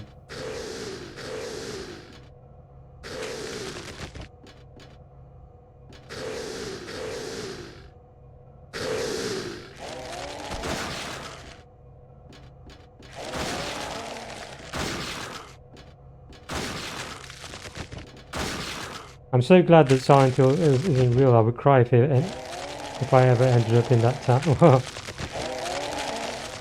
Yeah, it's pretty depressing, isn't it? It can be when you think about it.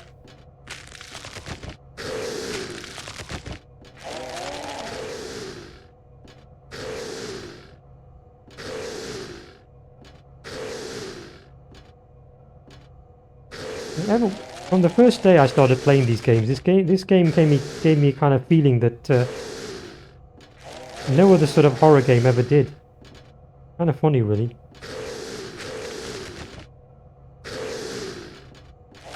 To think about it, I mean, you know, these games kind of Resident Evil never really did kind of generate the same sort of feel to it that this game did. It's just such a unique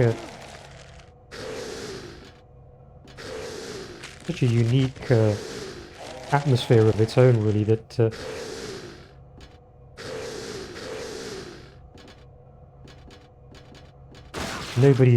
nobody else has ever seemed to be able to quite manage to equal. It's more disturbing, well, psychological, isn't it? It's more psychological horror. Psychological horror, I think, is a lot scarier than what you would call visceral survival horror, where, you know, chainsaws, men with chainsaws, you know, chopping off heads, that sort of thing. Like, I've always found psychological horror far scarier. You know, films like Rosemary's Baby, for me, for example, there's no blood or gore or anything like that, but it's a psychological horror film. And I find that far scarier than, you know, the goriest horror films. Ring is another psychological horror film.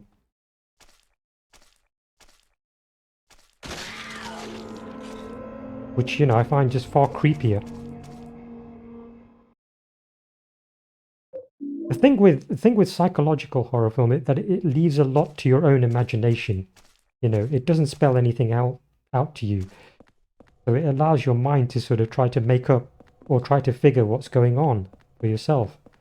It's the ambiguity, I suppose. The word is ambiguous. And it's the kind of ambiguity of it that kind of makes you start to think. It creeps you out. Well, certainly does me anyway. Rather than seeing some, you know, lunatic with a chainsaw sort of running around, sort of chopping up, you know,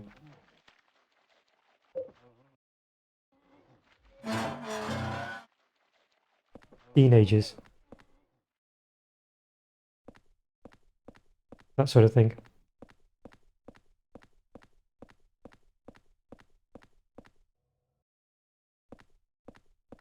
I like horror movies that make me uncomfortable more than movies that make me scared.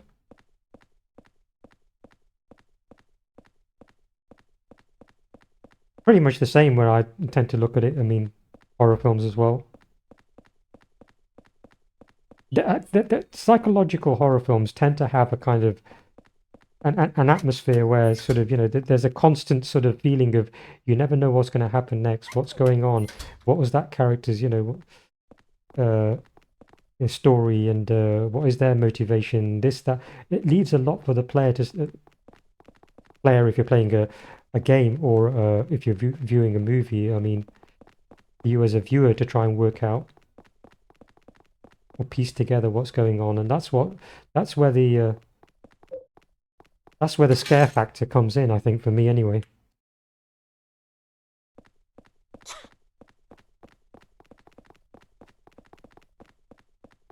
You know, psychological horror films don't really rely on jump scares at all. The same with psychological horror games like this. There was very hardly, I don't recall actually, other than on one occasion where there's actually one jump scare in this game, in this series, out of the first 4 games. There is only one jump scare, and that's the cat in Silent Hill 1. That's in the locker. And that's the only time that I think they ever used a jump scare in this series.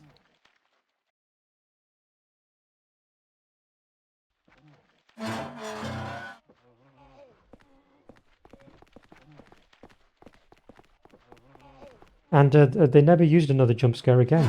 Not in 2, not in 3, not in 4.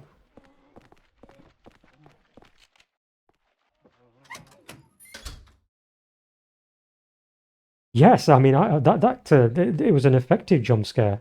You know, I didn't expect anything like that when I first played it, yeah.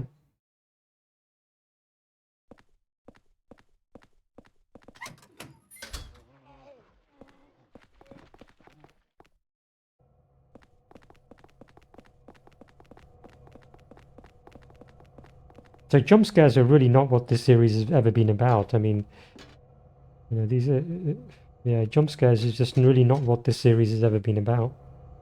It's really more about creating a kind of feeling of unease within the player's mind as much as anything else. Which this series has done very effectively, I think. Really effectively.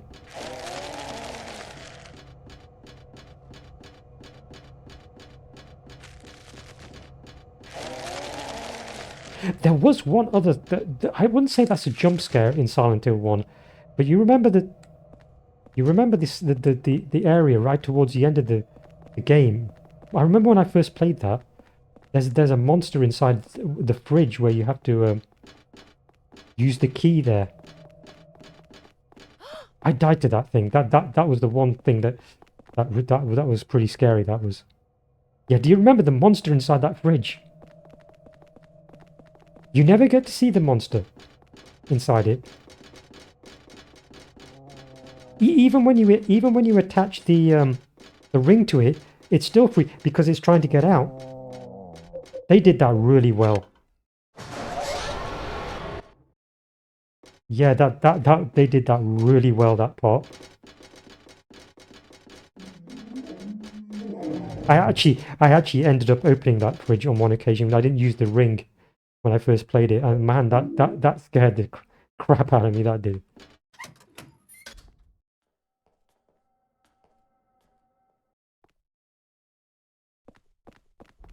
It's just that entire sequence is just so random. You just don't think, well, what is this thing's story? What is it doing inside the fridge? Yeah, you must read that. Back in those days when I was, you know, getting into survival horror, you know, these games could kind of had that effect, you know, where you, well, you know, that's it. I'm too scared. This game is just too scary. You have to kind of, you know, take a break from it. Sometimes you just stop playing, like for a few hours or something. It was just too stressful. Silent Hill 1 did that. Oh, in fact, all the first 3 Silent Hill 3, 1, 2, and 3 did that. 3 did a lot of that. 3 oh my god, when you enter the nightmare hospital and you enter the room with the bloody mirror and you ended up dying in that. Oof. And then you get your body gets dragged off by Valtiel, and I thought, well, I mean, who the hell is that guy, and what the hell just happened? And I'm going to just stop playing because I just had the crap scared out of me. Did that?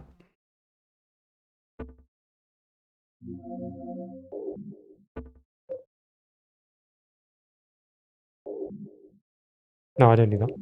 I need the handgun.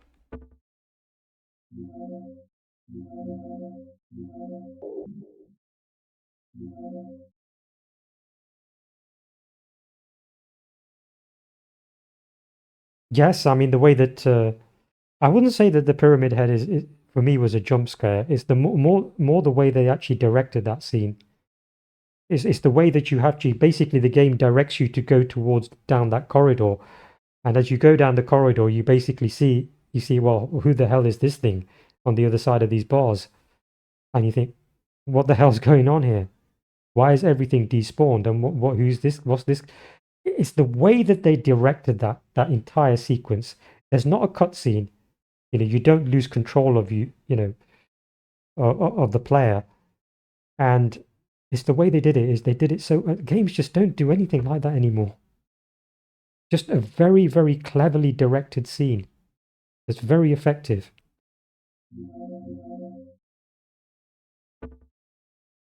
Well, I need the yeah, I will need a sword, and I need some more ammo for the handgun. And that's it. Get on with it. And see if there's anything else here. Just in case.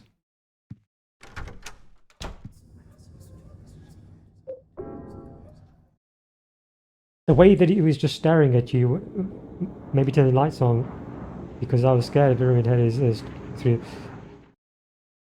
The way the way they introduced his character, I think, is just the kind of almost there's no cutscene. The way he's introduced into the game is just the way they did it is probably the most effective way that, you know, a character like that has ever been put into a survival horror game. Because it's left to the player to work out what the, you know, what is this character's story? What is his purpose in the game?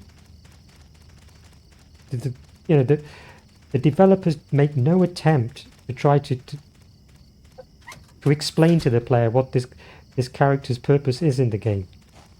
It's left to the player to work out for themselves.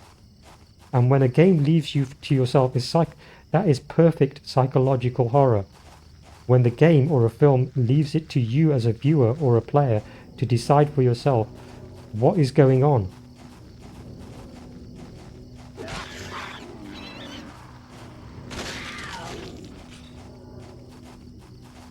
That is what's terrifying. That's what can be really terrifying if done well.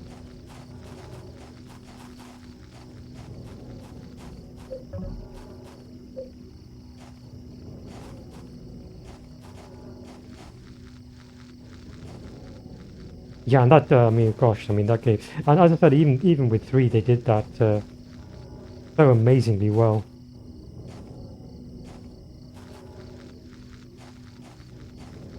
I mean, if anything, I would say Valtiel is even more of a mystery than Pyramid Head. Even though he doesn't actually harm the player in any way.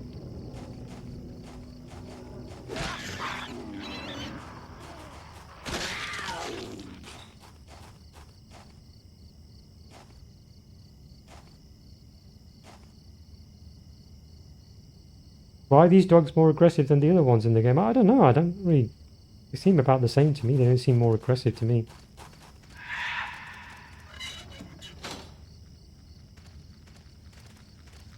It's just RNG as well. I mean, you know, it's just their position could be... They could be further apart, those two.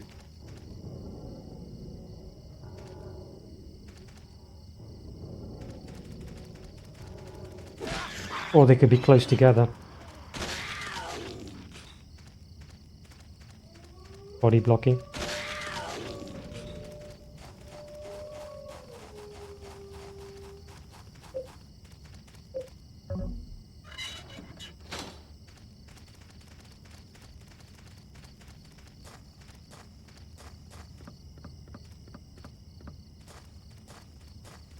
You know, if they do another remake, I reckon they're going to remake 1. I really do. I think that because it's such an old game now. But I mean, I do hope if they do any remakes that they do it, as I said, I mean, internally. At Konami rather than, give it to a third-party developer outside.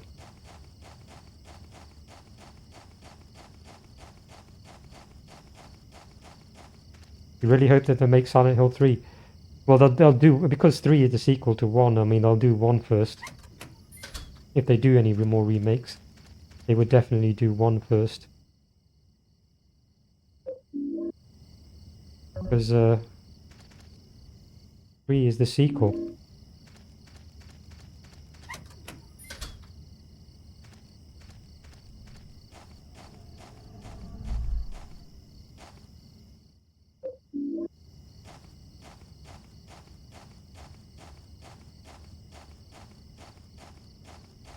I don't really need to sort of do this, to be honest. It's kind of fun to do it, but we're wasting time there.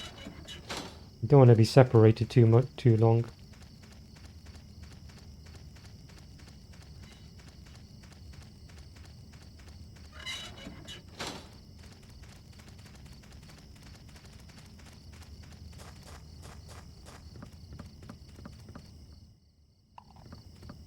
Okay, that's a doll's head there.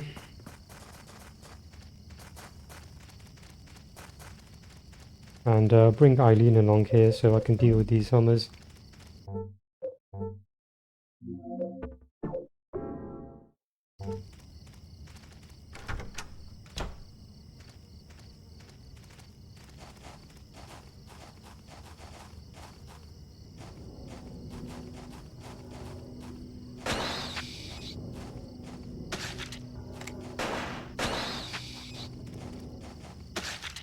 Kind of hilarious. I mean, he's not even pointing in the direction of the Hummer, and it's kind of it's kind of hilarious.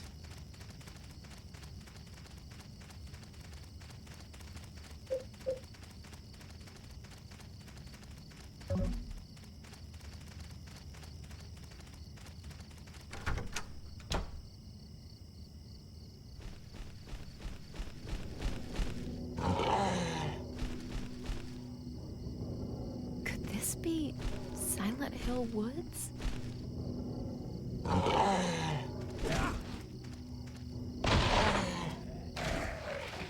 Alright, that's one down.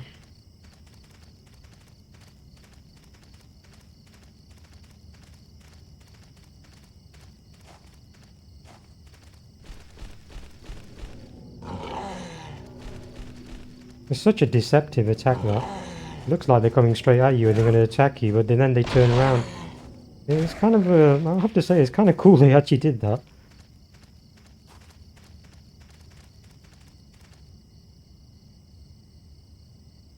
The twin victims, yeah, that's what they call these, yeah. Yeah, I must admit, they did a great job with this design of these, yeah. They're supposed to symbolically represent the twin victims that Walter killed.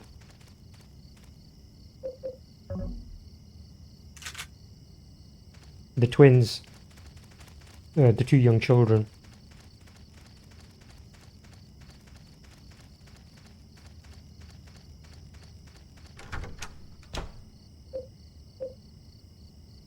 Yeah, I have to admit that yeah, that was a pretty effective, design, that.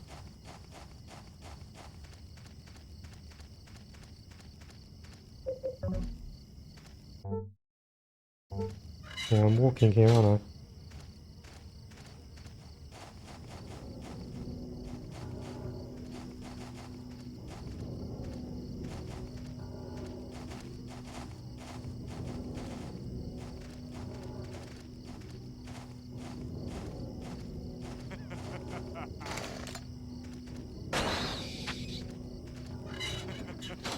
Right, I mean,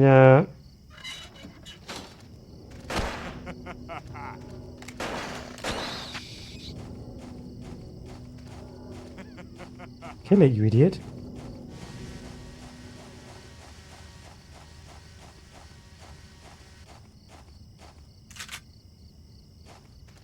Ugh. Good job I didn't actually try to go and stomp it, because I think I probably would have got shot there.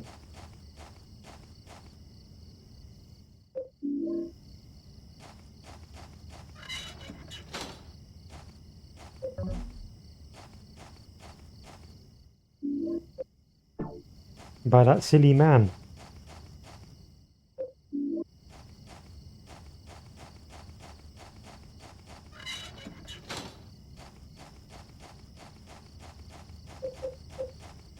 My inventory's full.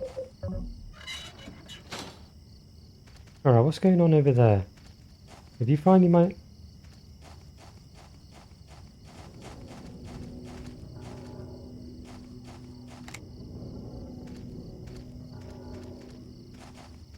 Alright. This is weird.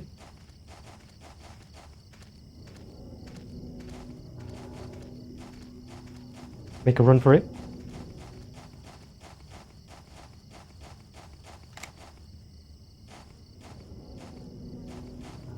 The Hummer is still alive.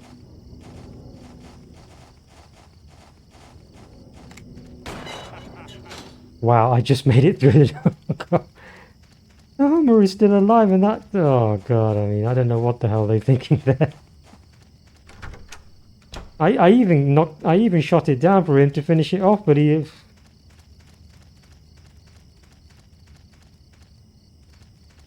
Yeah, I think I just about I had to go through the door straight away there, otherwise I would have been shot.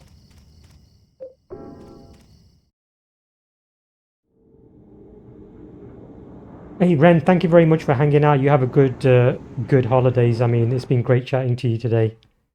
I hope you have a great holiday, and if I don't see you again, you take care. All the best.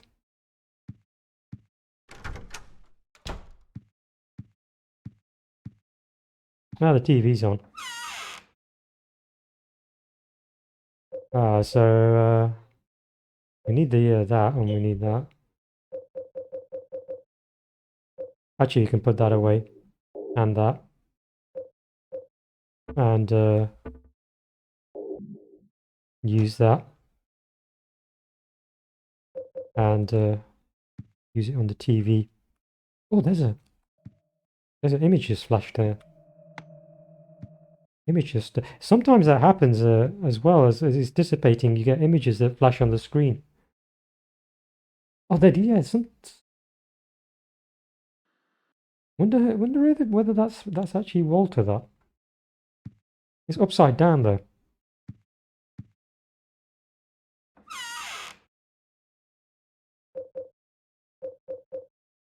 Well, that should be it.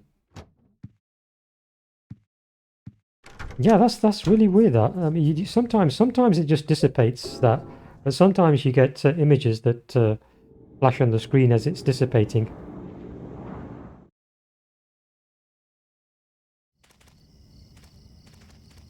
All right, stick this in there.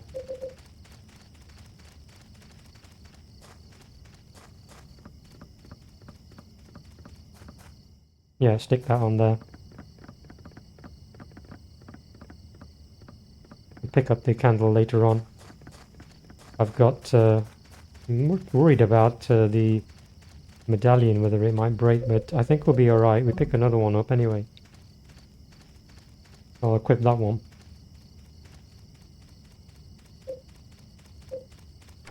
And for the first half, bring Eileen along with me.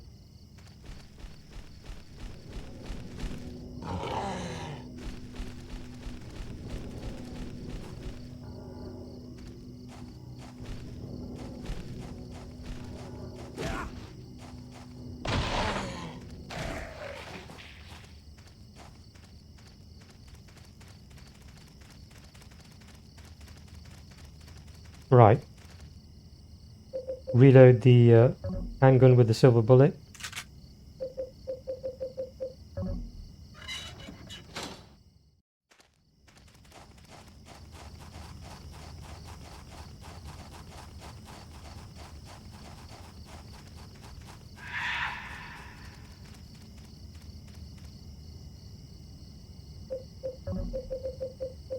Have the cursor over the sword.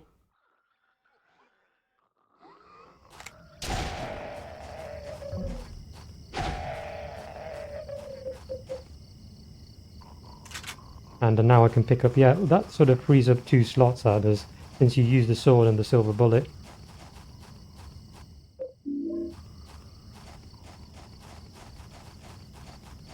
So I just need to clear these hummers out.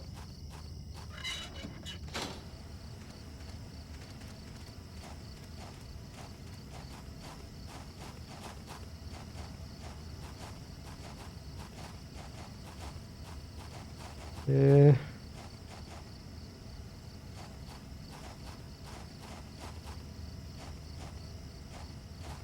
I really want to kill him.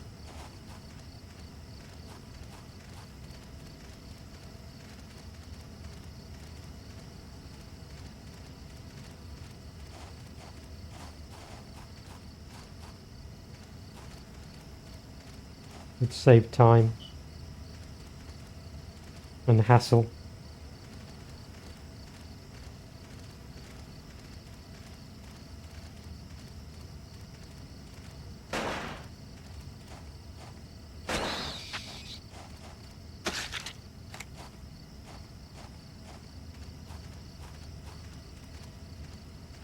Where's the other one?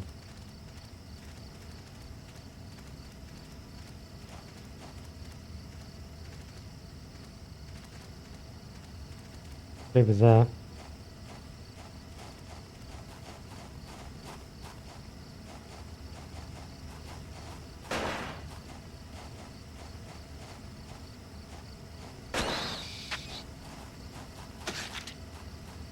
I don't need to worry about this area.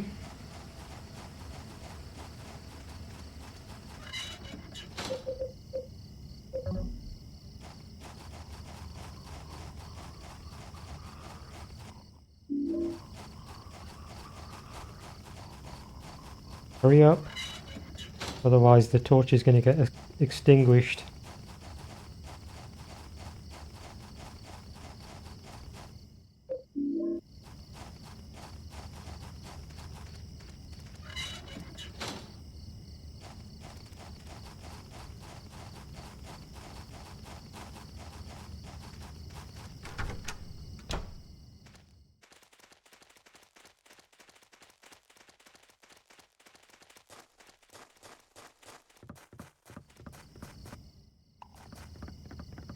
Right, you can stay here now, because I just do this much quicker on my own.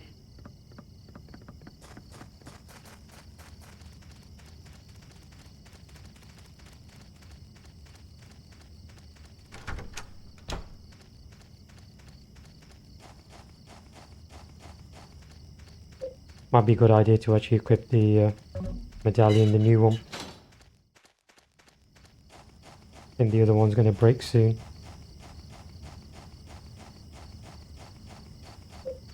Actually, I mean, maybe not. Not straight away. We can always switch to the other one if we need to.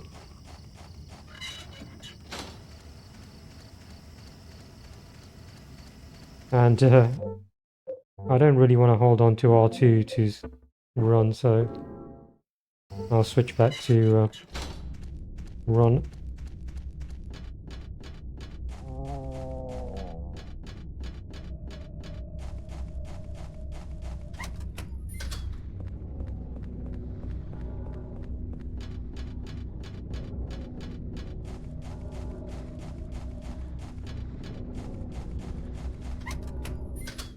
Right.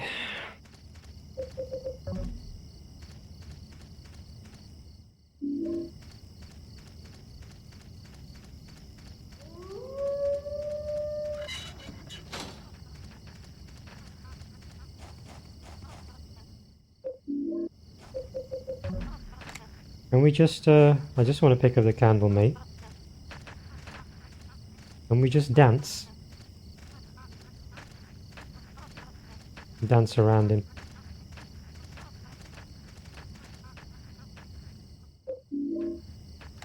He just doesn't care. He's not bothered. Yeah, he's not bothered.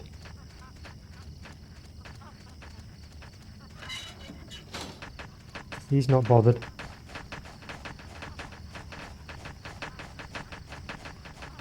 Ooh. Yeah, that one was feeling a bit frisky, that one was.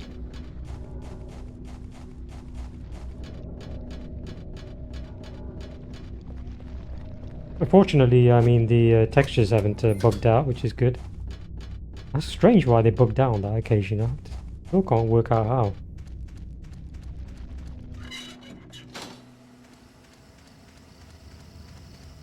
That's the only time they've ever bugged out in all these playthroughs. Yeah, it was a nice glitch, yeah. It was a nice glitch, but it was an odd one.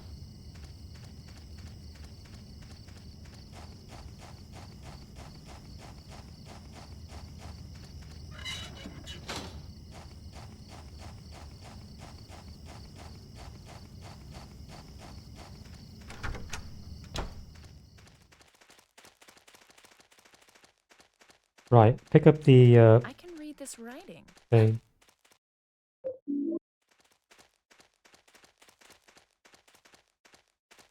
You can read the writing. Does she actually read it again? I wonder if she reads it. Let's have a look.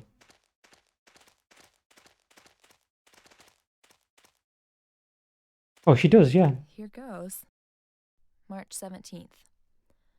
I went to Ashfield again. It was my 4th time. Just like last time, my mother... something...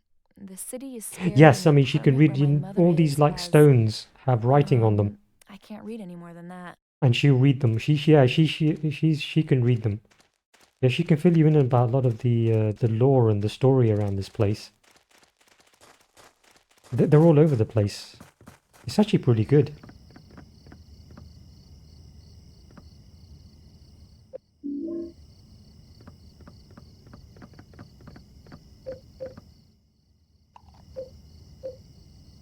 So that's it, isn't it?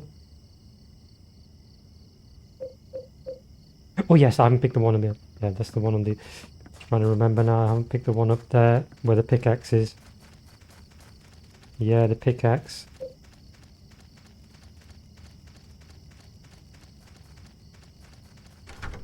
Hmm.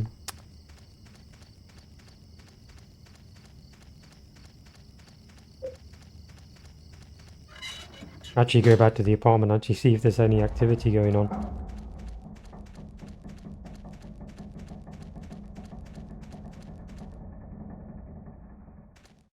In fact, I can't pick anything else up. But I can dump the chain and a few other items.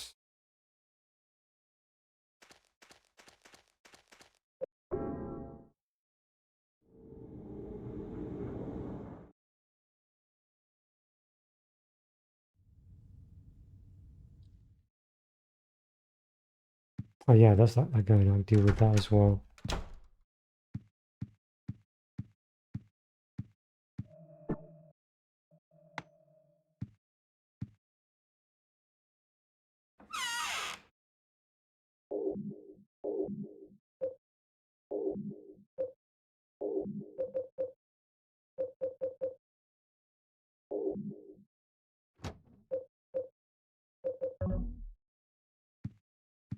Anything else?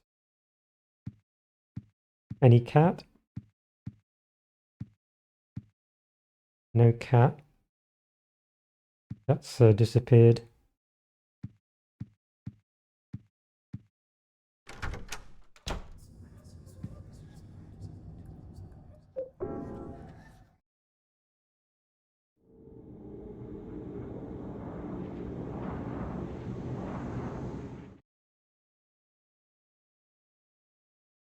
So yeah, I'll pick up the medallion and yeah, there's some more writing there that Eileen can read. And it's really cool. You can fill your own with a lot of the story in this game, the lore of the game on this area.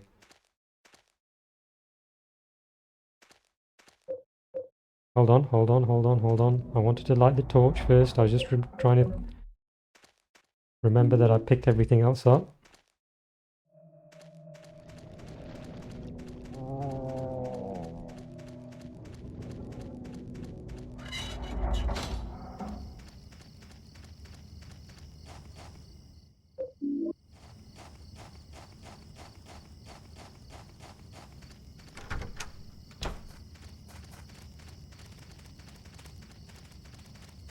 And now we can get out. There's some more writing on this. I wonder if she's going to read that.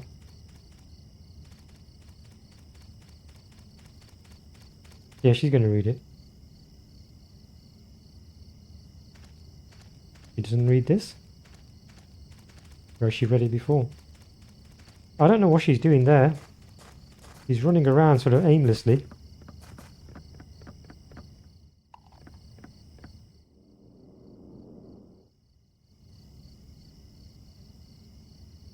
She's lazy today, yeah.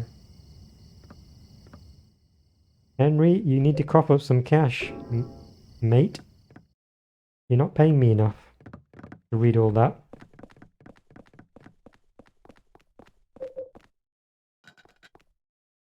I'm pretty sure that's... Right, let's go back to the apartment again. I'm always paranoid about when I've dealt with all the possible invasion, the hauntings here. So you need to try and get as many of the as you possibly can.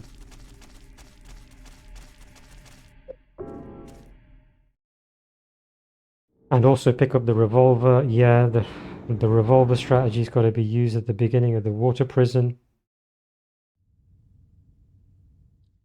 Yeah, I've got to pick up the revolver.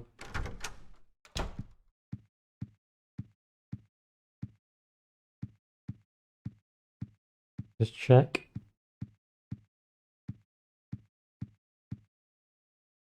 I have to come back here anyway in the next part. So I need bullets. Revolver, of course.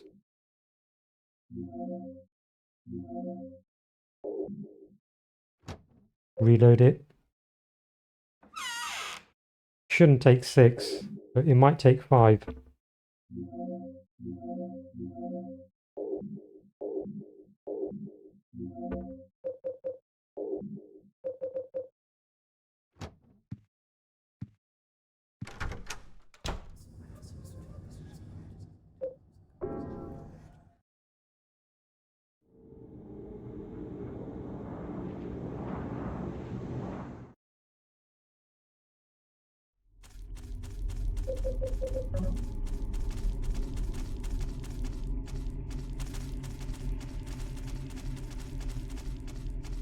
Yeah, we're gonna have to stick with the revolver here.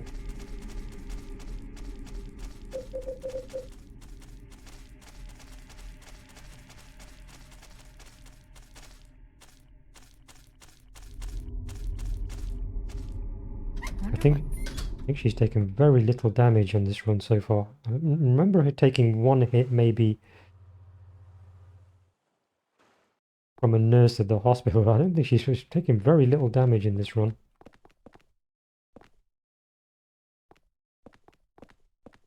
Over here. Yeah, her pathfinding gets bugged out sometimes here.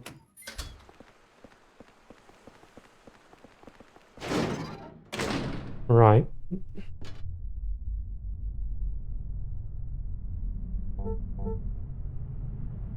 Yeah, in order for this to work, you have to revert back to the normal camera. And walk backwards.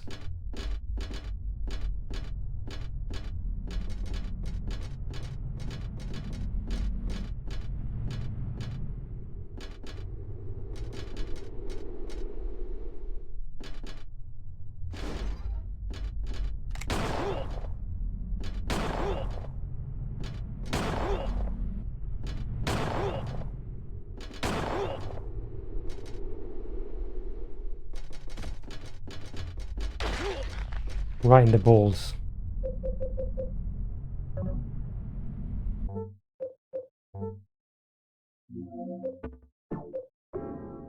Right. Yeah, you could actually hear it. You hear the sound. You could hear this squashing sound of something soft.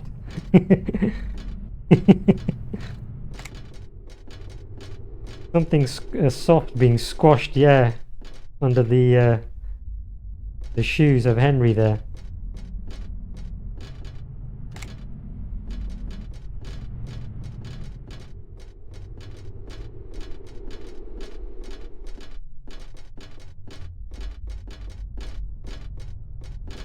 So that's the first Hummer over there. There's 4 in total here.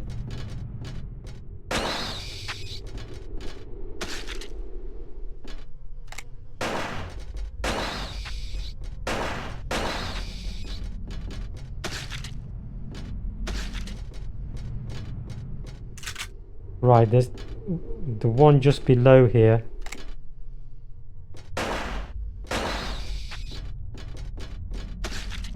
That's the first 4.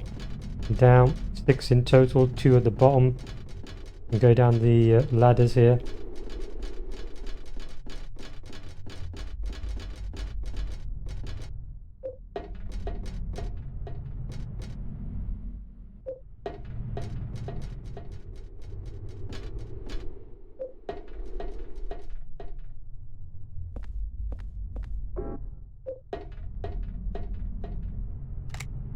It's pretty much about the only cast iron method that I ever found to deal with this area. This annoying area.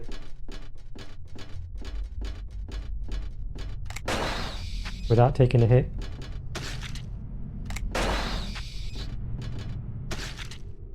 Yeah. That's it. All 6 are dead. Just need to wait for Eileen to join me.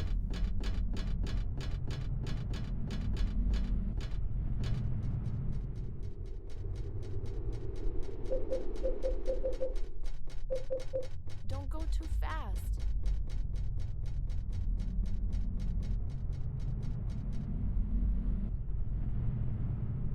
It's actually, I reckon it's actually possible with for Eileen not to actually take any damage in this game at all. Now, it's hard to determine though. I mean, you'd have to take her along in pretty much all the areas. That's the only thing, including the forest world. But that would be really tricky. It's so damp and gross here. But now that I think about it, I mean, it's actually probably possible for her to actually do no damage here as well. Definitely.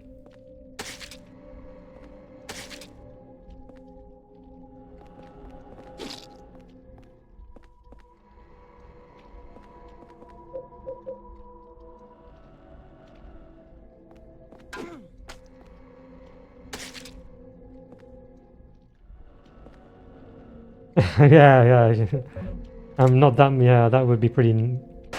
That would be pretty nuts. I'm just sort of saying that it's definitely something that's possible, but that's just a bit too much for me, even me to undertake.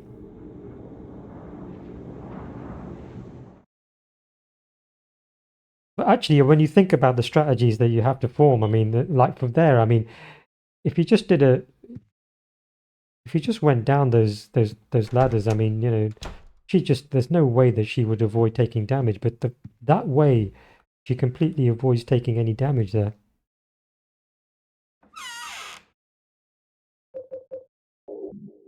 It's kind of been one of the fun things about this game, working out stuff and thinking your way through, coming up with strategies of how to get one there, how to get around difficult sections or tricky sections.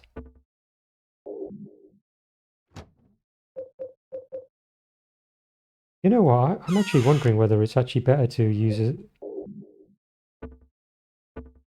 because I don't think I'm going to have any candles left.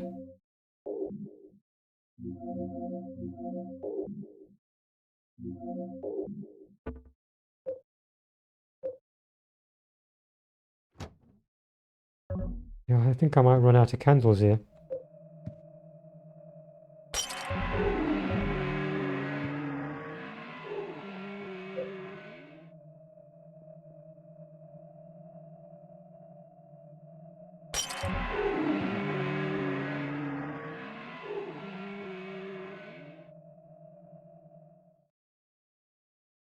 Just check the health. The health is fine, but I'm just going to quickly check it.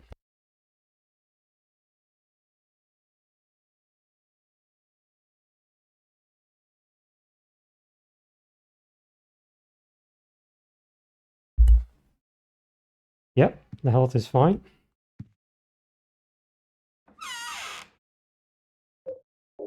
Yeah, I mean, only one candle, and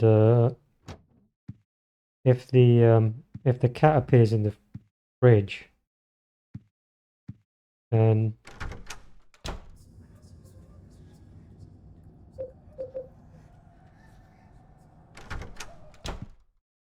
could have a problem.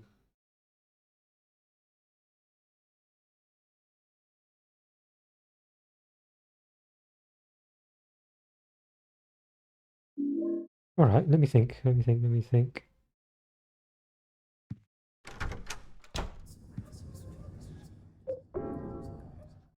It's actually a good job I came back, because otherwise I might have missed that.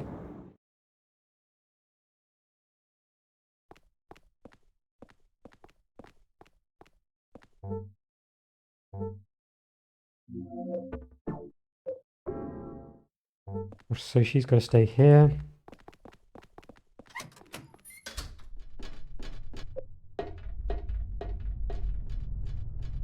And he's obviously... where are you?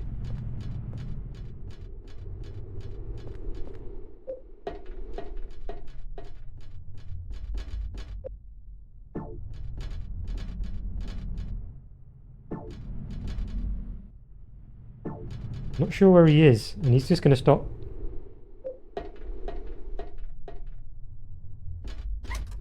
Yeah, he's just going to start firing as soon as he sees you.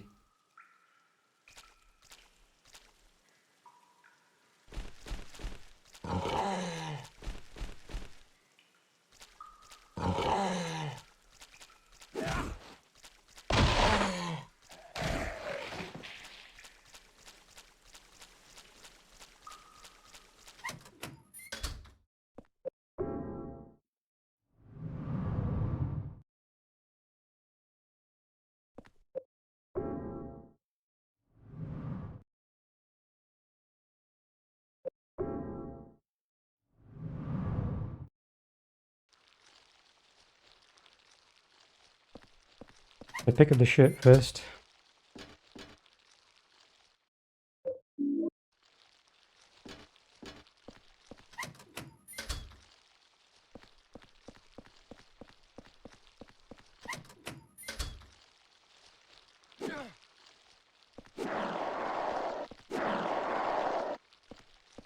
There is another medallion on this bench here.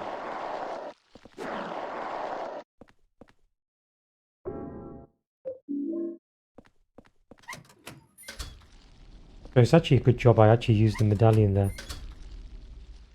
'Cause I've only got one candle.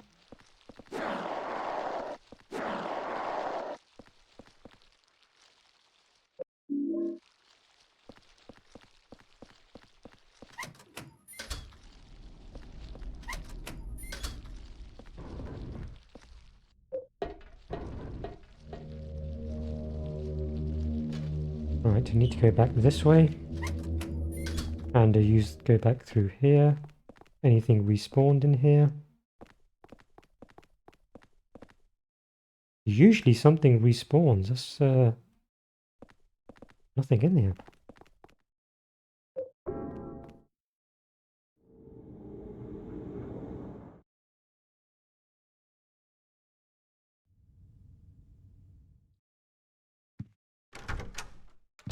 Use the shirt.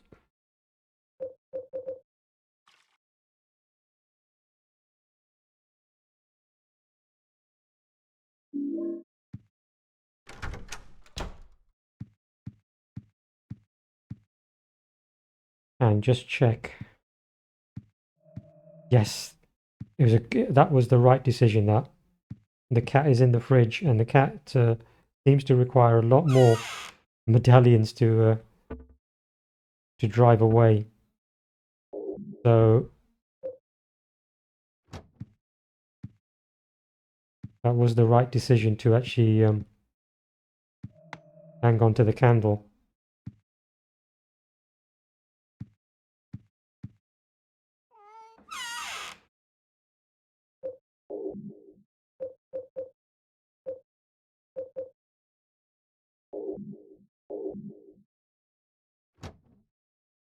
Oh yes, I need the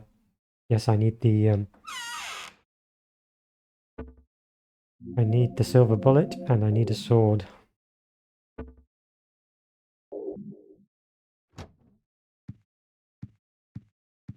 See whether this has disappeared. It has.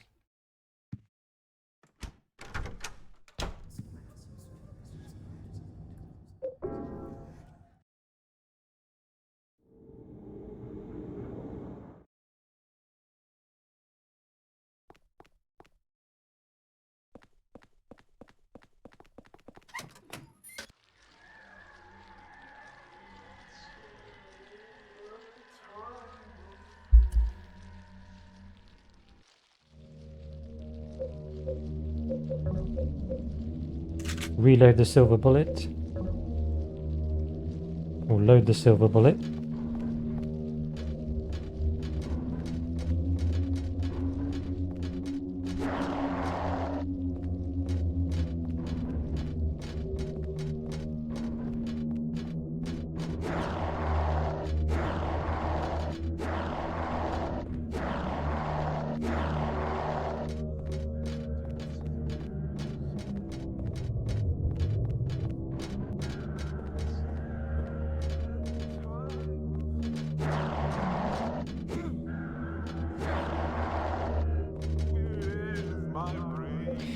Here he is.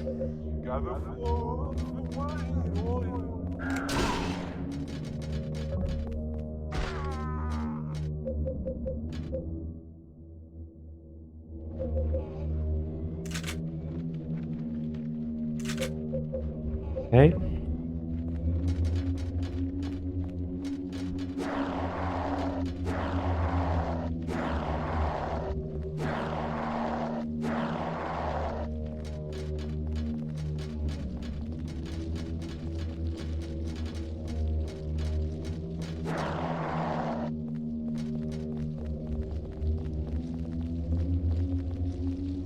You can very easily, the way that this control is very difficult to slow down instantly.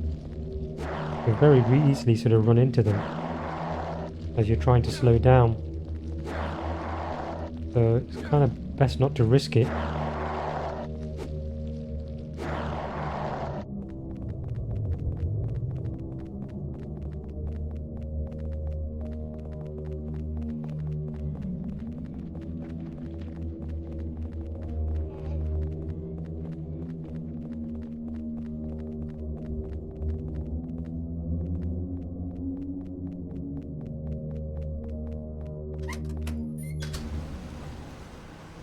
Right, this corridor. There's no other way other than to just sort of, yeah, unfortunately there is just simply no other way to get through this without drawing them out one at a time.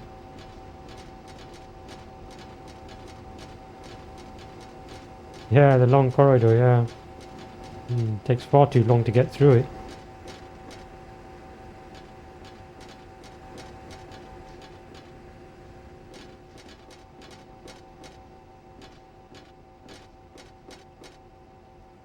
Long and tedious.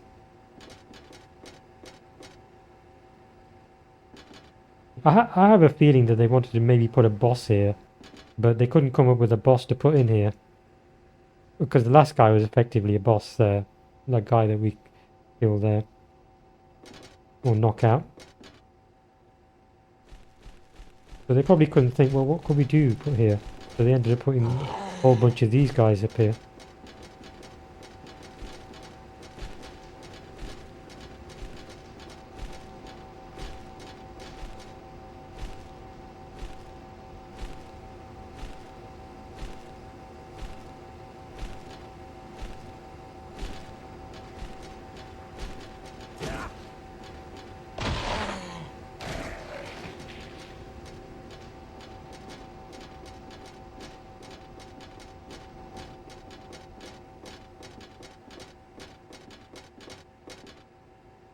This be that Silent Hill cult?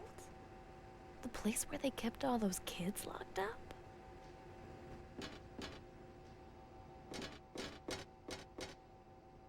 Very, very carefully draw them out one at a time. They seem to have an aggro range, and if you don't go all the way back, then you're going to aggro all of them. What, I found. So you have to kind of go all the way back to where this one is, and so as not to aggro the others.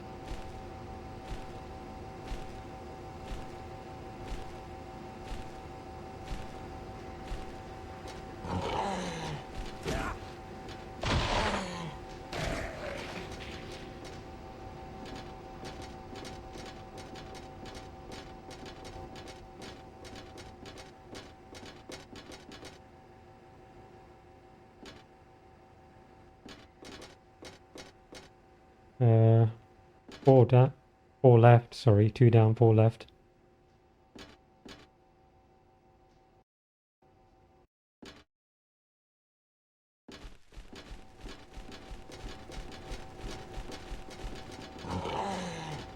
The next section, obviously, as I said before, is pretty much going to determine the run. Although, as I said, the last part of the Walter fight is going to be, I think I can still get enough time and still be reasonably sort of,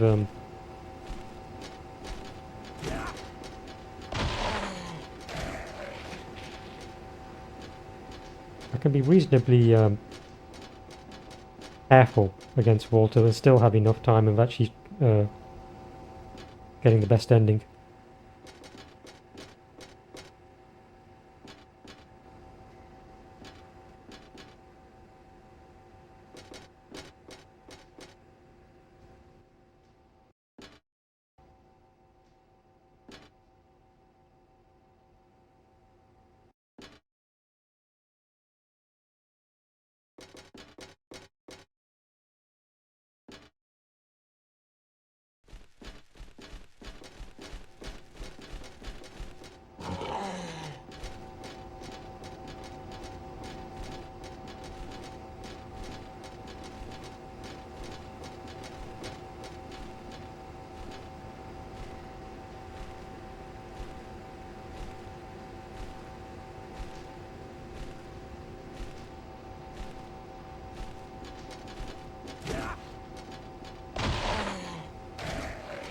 Alright, just two more left.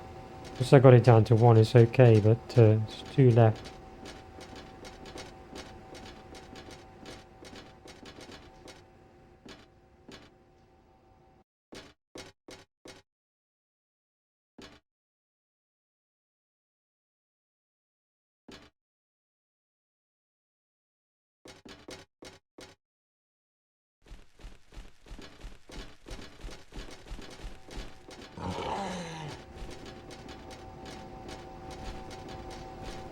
No way that having reached this far I'm going to take any more risks with this sort of level.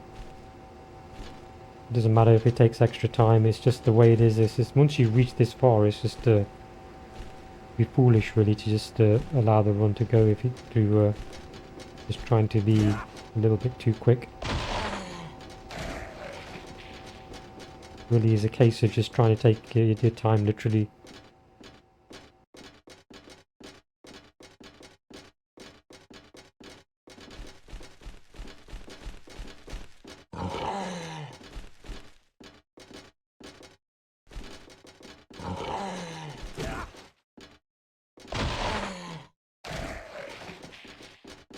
Okay, finally. Alright, gotta wait for her.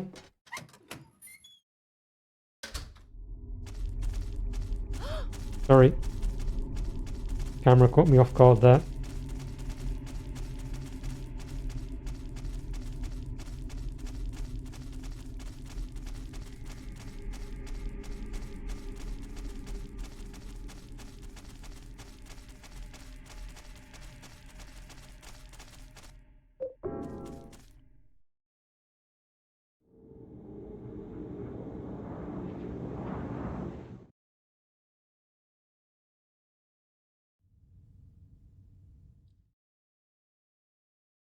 Oh, it's back. You hate that, don't you? They look like bloodied spiders. And I don't have a, well, we're going to have to use medallions here.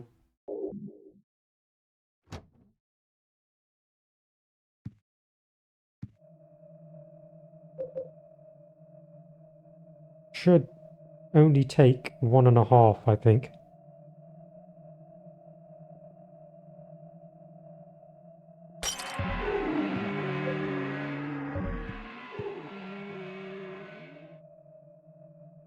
Should only take 1.5.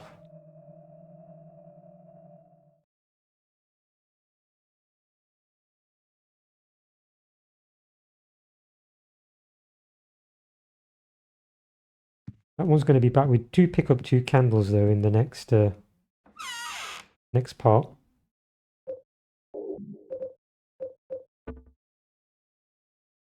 Yeah, I think wondering whether how many shots have I got? I've got 11.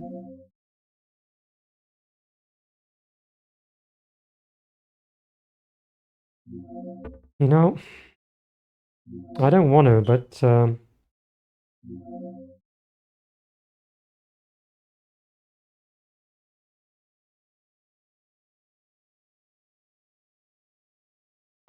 we'll see. I don't really want to go, but I might need to go for the revolver ammo.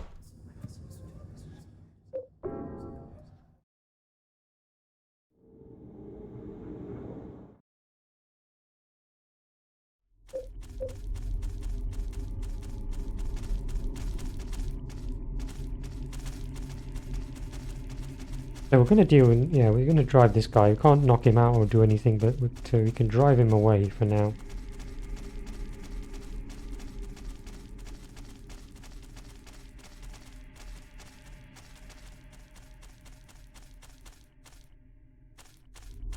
Hurry up.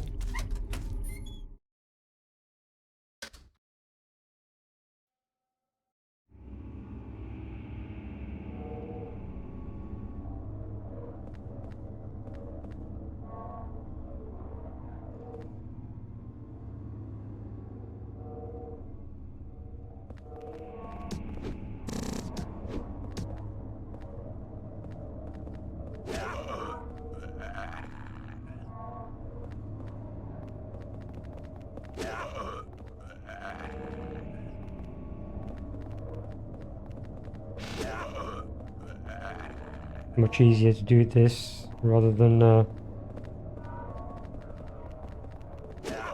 depend on Eileen getting to the elevator. I remember this place. Yeah, he's disappeared. It looks a lot like downtown Ashfield. Yeah, as soon as she starts talking, then he kind of disappears.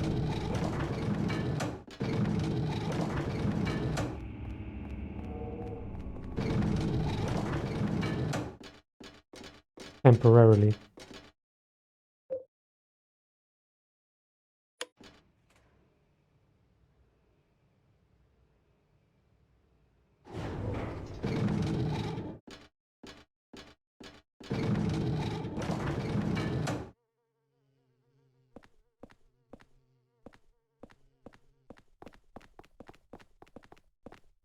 Okay, pick up the candle. I think the Hummers are, there's usually one there, but I don't notice. Oh, there it is.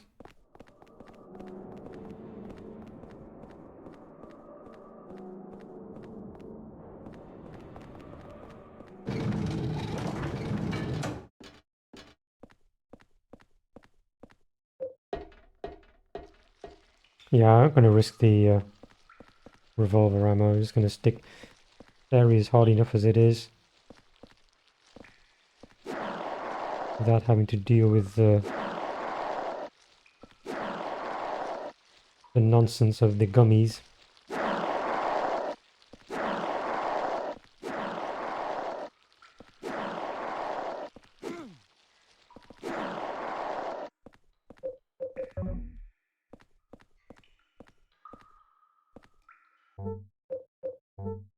Switch to walk.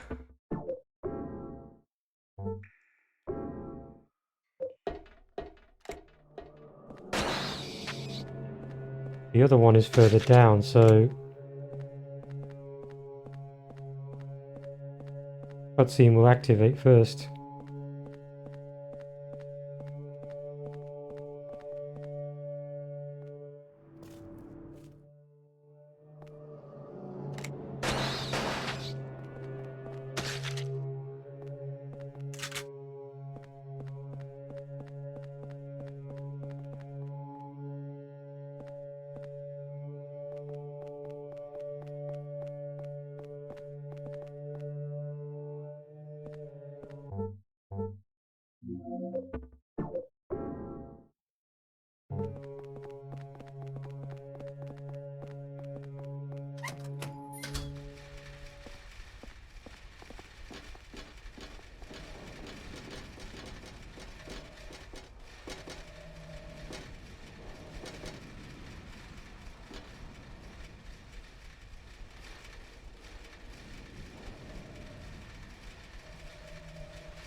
Go, go, go, go.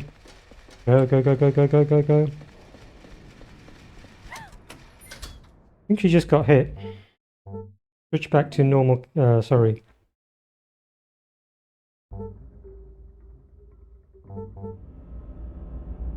Normal cam.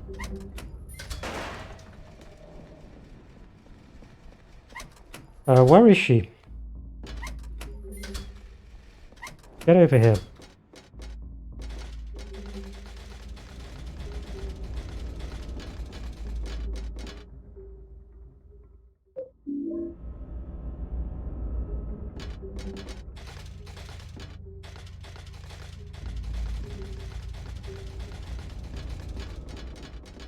I think she's alright. She's taken one hit there, I think, but I think she's alright.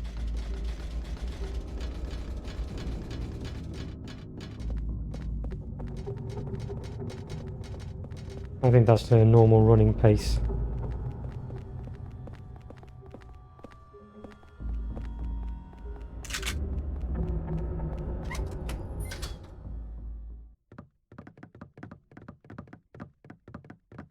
Okay, head back.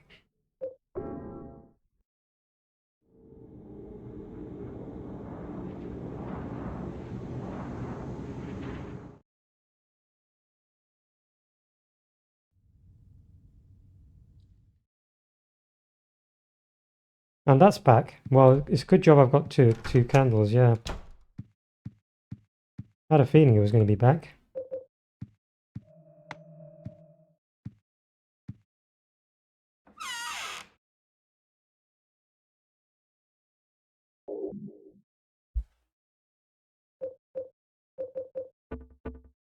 Mm-hmm. So I need to stock up on as much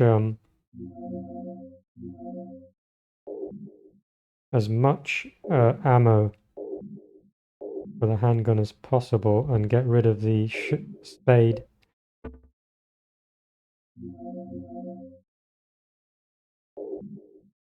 And take the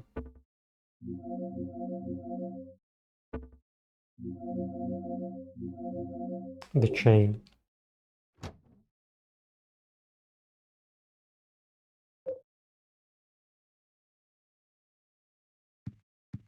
Okay, that's another one down.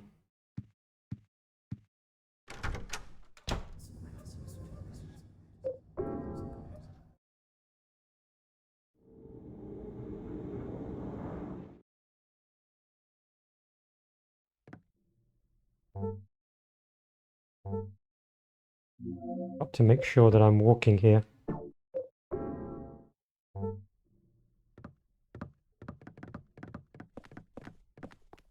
And if she can equip that.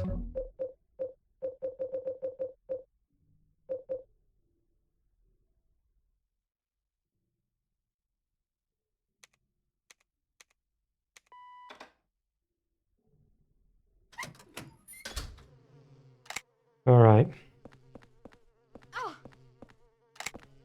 What? Well, better her than me.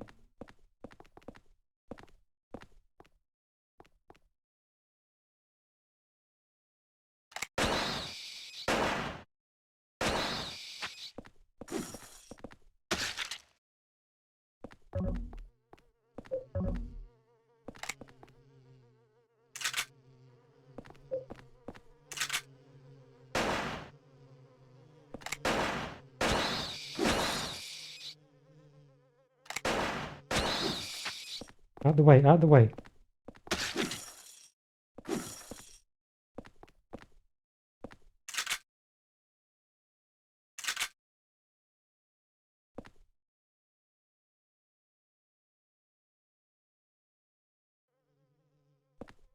Carefully make our way down.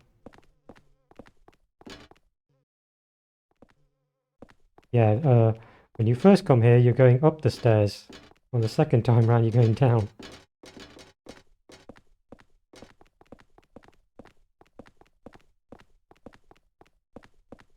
Somebody's repaired that. You couldn't go down the stairs when you first come to this area.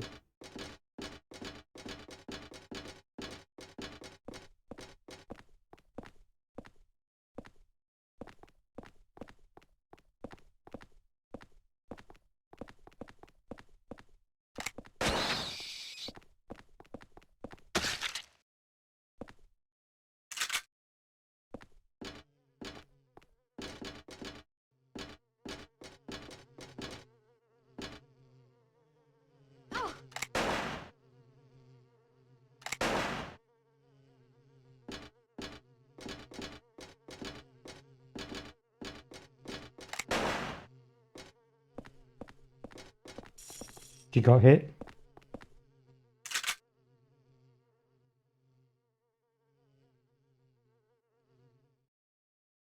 And that annoying Hummer has flown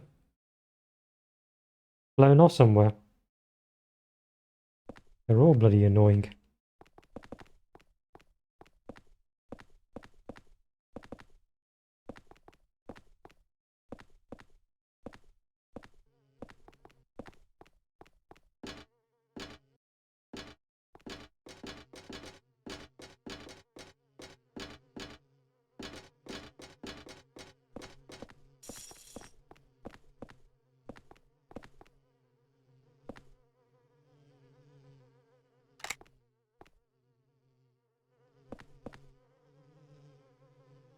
Just there.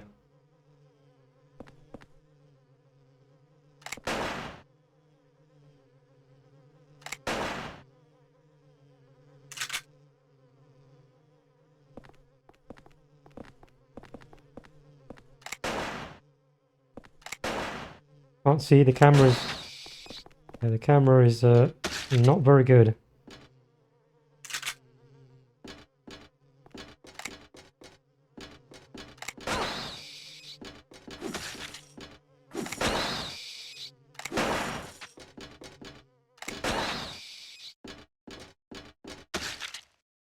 Yeah, the camera there is not really very good. It's very difficult to tell which direction they're coming from because the angle of the camera.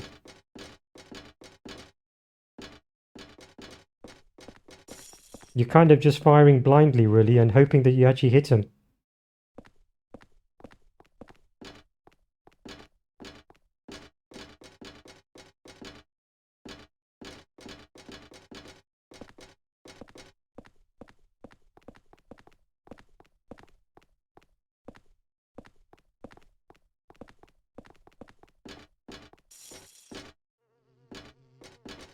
There it is.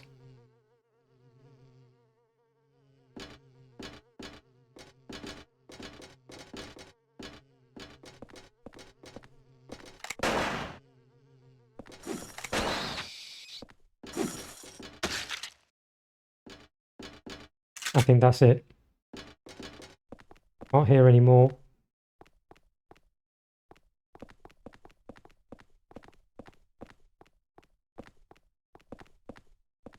But be cautious.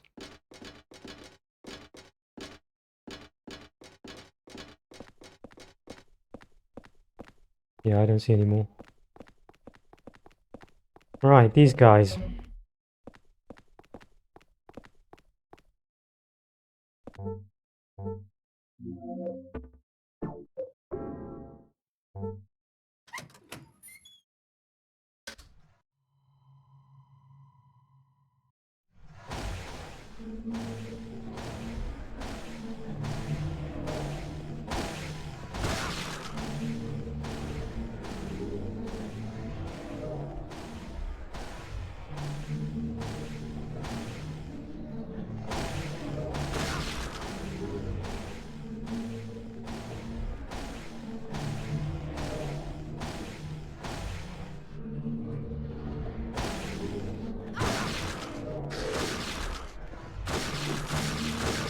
All right.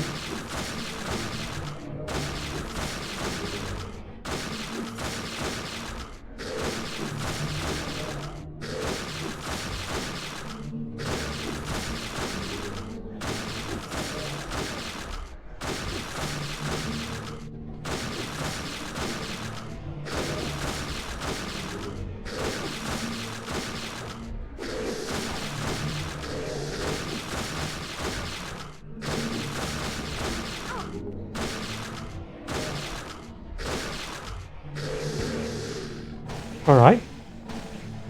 Let him go.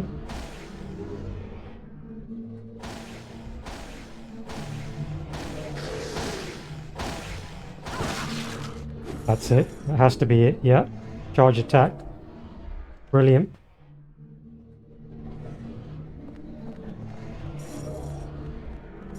Very good.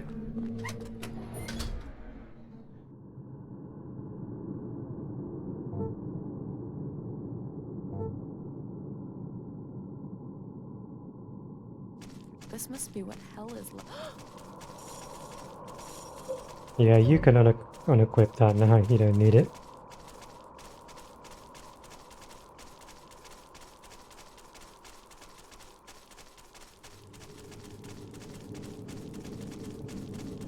So it's just now really trying to complete this last section now and see how this goes. Last time, my last completed run, I took one hit right at the end against Walter. And I'm just sure it was just down to being just a tiny fraction of a second off. I really didn't see, when I looked at the VOD, I didn't notice anything really that different.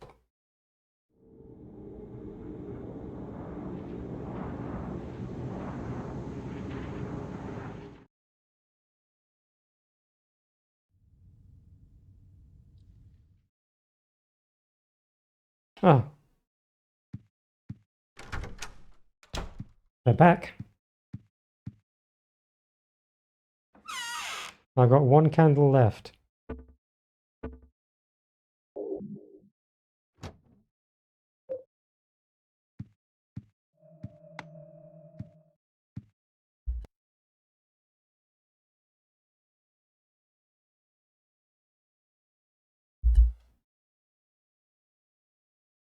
The only thing that worries me a little bit is the handgun ammo, but sorry, the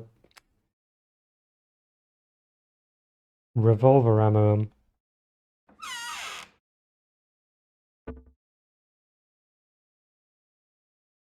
I'm going to take the handgun as well.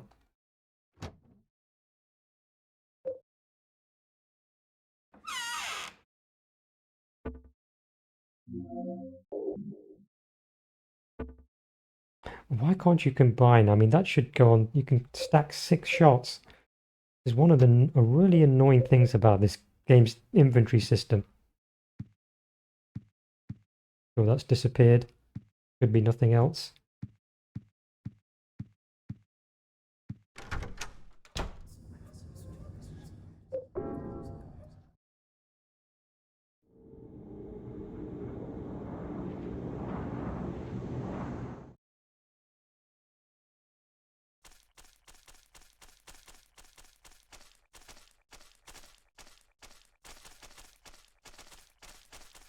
Actually, I should have just dumped the chain. Don't need that anymore.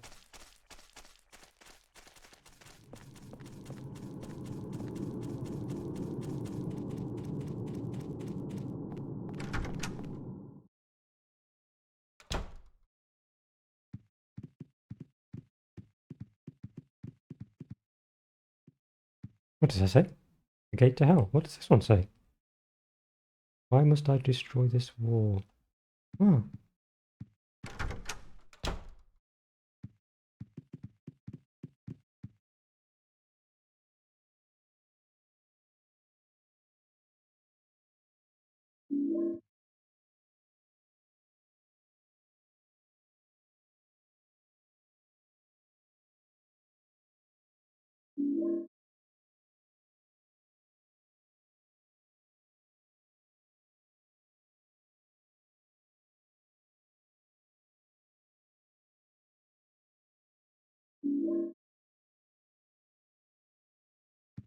There's one more there.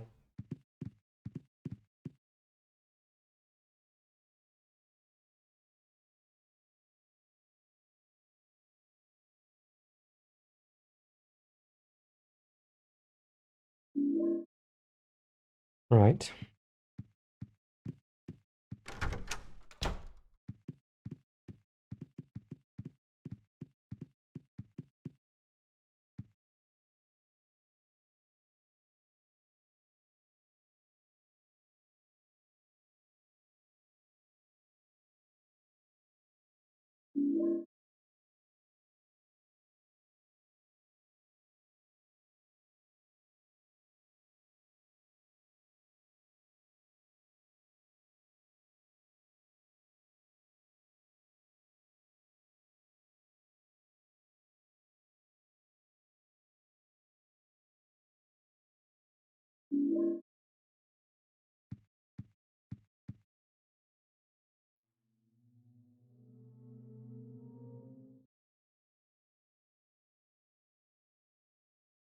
Right, pick up the pickaxe.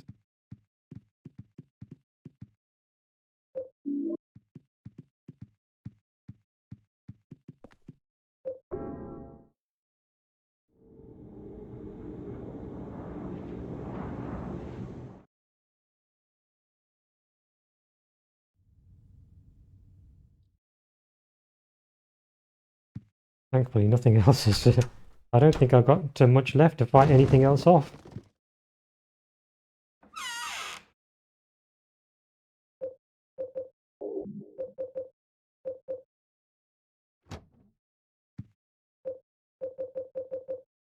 Just double check just in case, but no, I really don't have that much left to drive anything else away.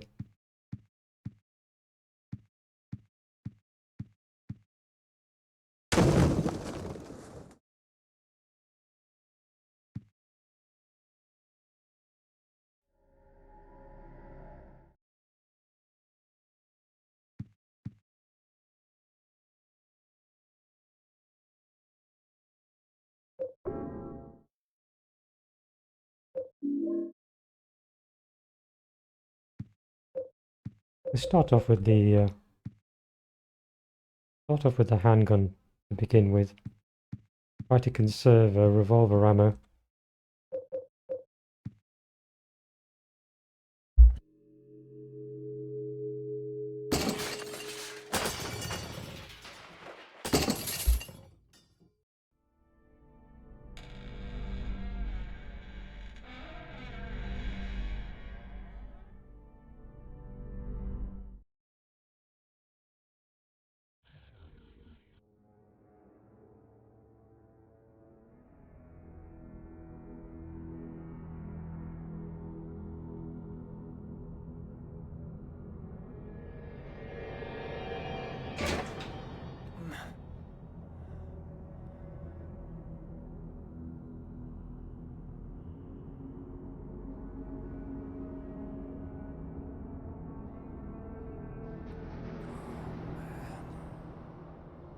No way.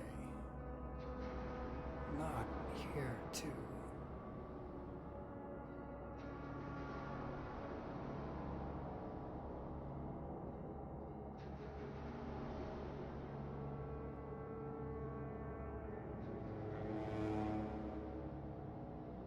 Eileen?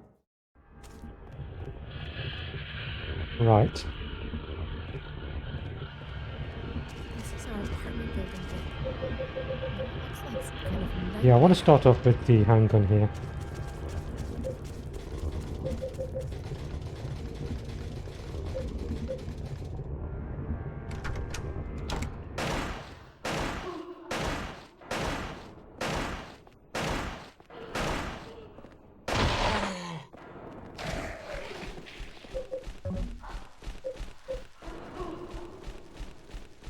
Alright, this one is, unless it's got stuck.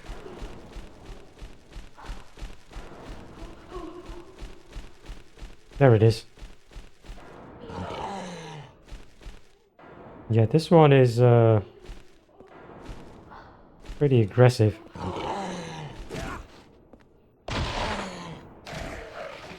Good. I've been able to conserve some ammo there for the revolver.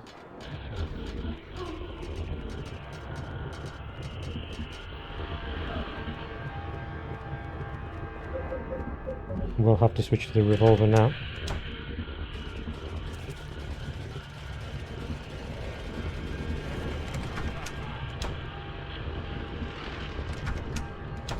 Eileen, hurry up, please. Thank you.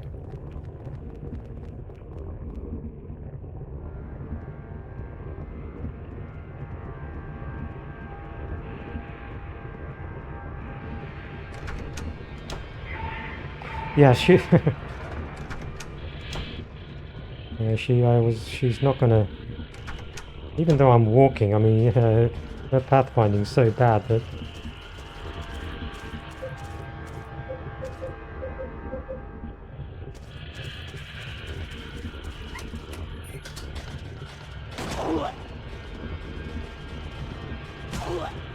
Right, let's leave the area.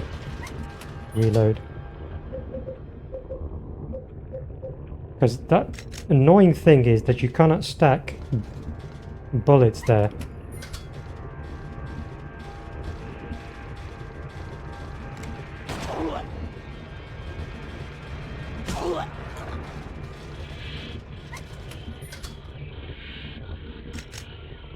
Safer, I think.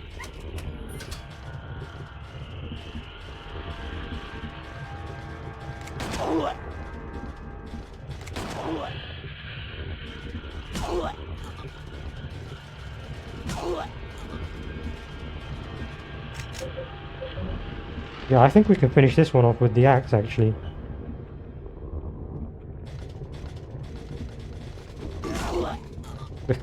Hit the other one as well.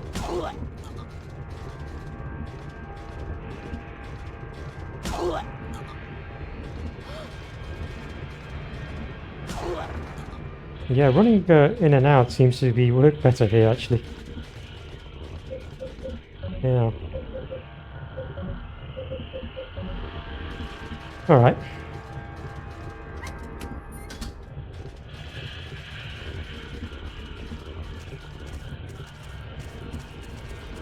So this is the room anyway, we've got to shoot Walter here.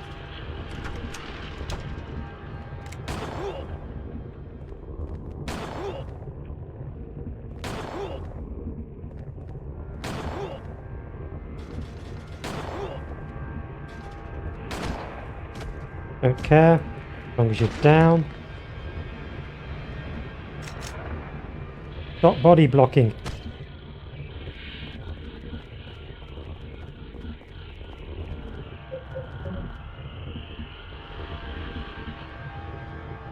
Go.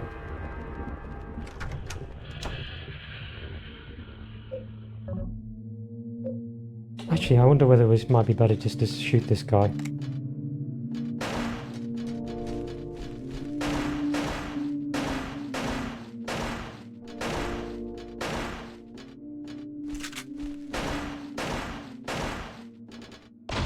How many shots are you going to take? Jesus.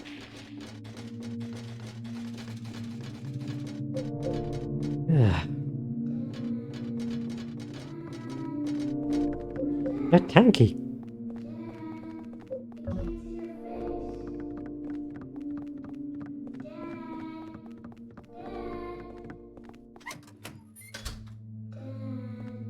Goodbye, Eileen, for now.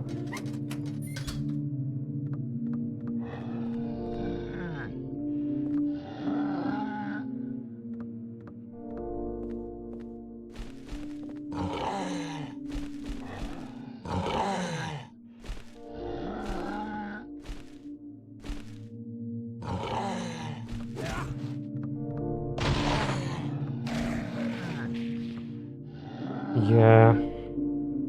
I want to deal with this guy first.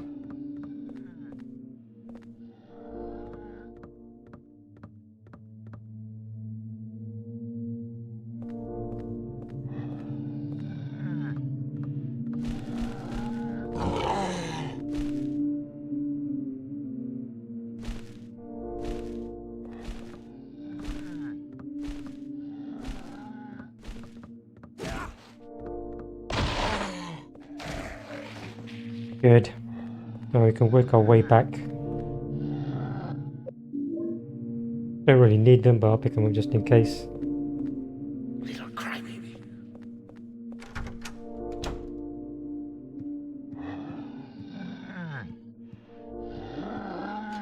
Hurry up. Get that.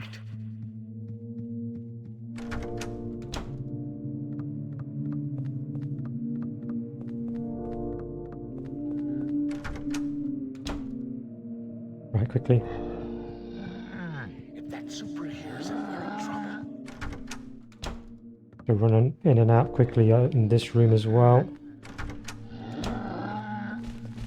Let's get out of here. I can't stand it anymore.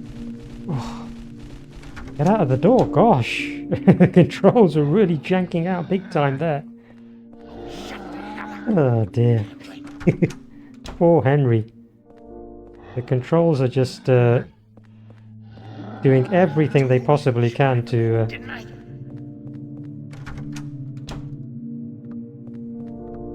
wreck this run.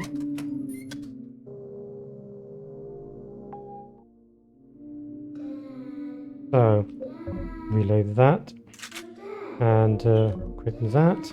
Actually, we need to equip that.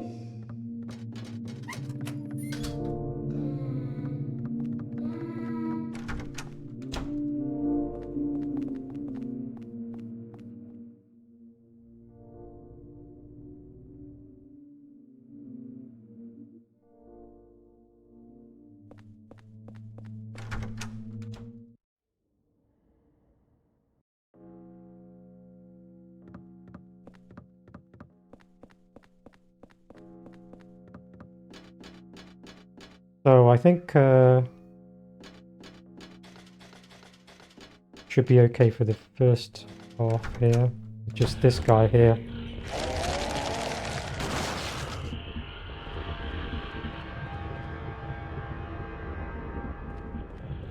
So it's left and then left again. Left and then left again.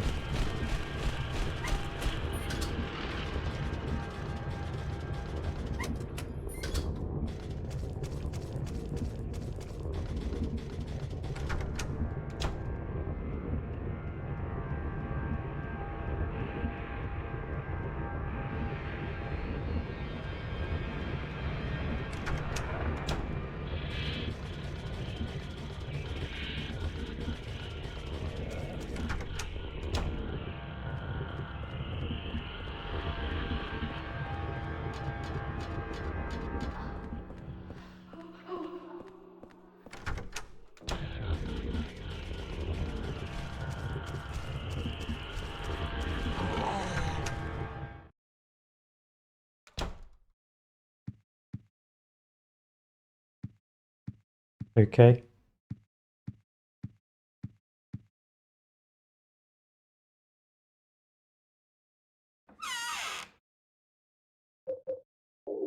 Dump everything.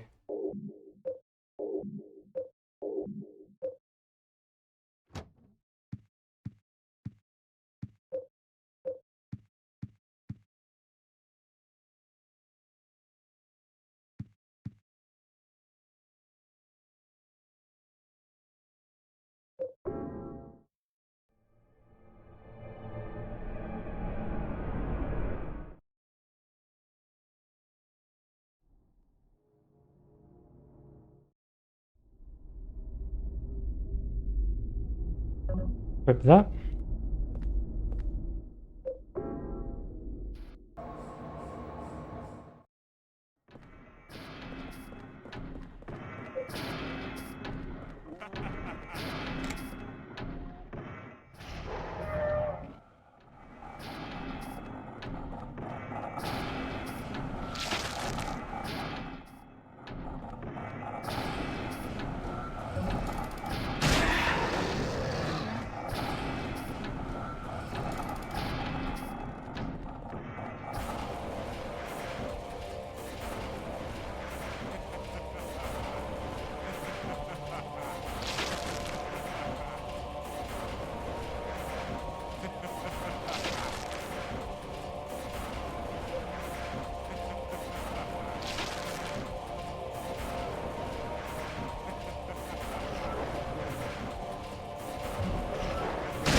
Yes! Yes! Oh, yes! Sound like Meg Ryan. Finally!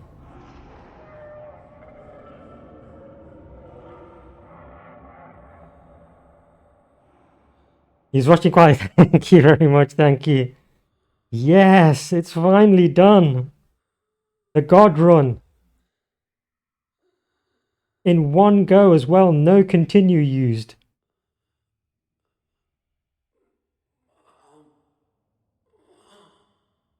Yeah, finally. Just before Christmas as well.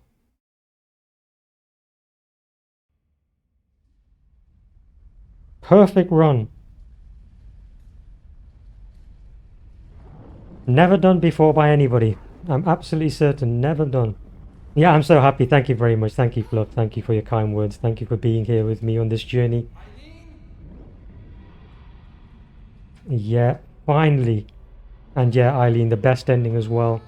Absolutely perfect run and also done without any continue. This is a single, no continuous use at all.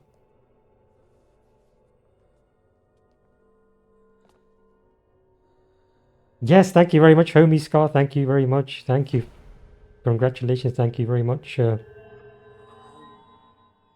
Yes, finally, it's been a long journey. This was a really, really difficult run. This is the most difficult run I've had to do so far. This is insanely difficult because of this game's problems.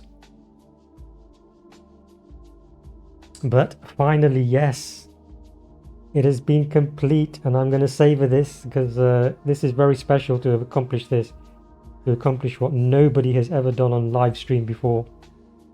Plenty of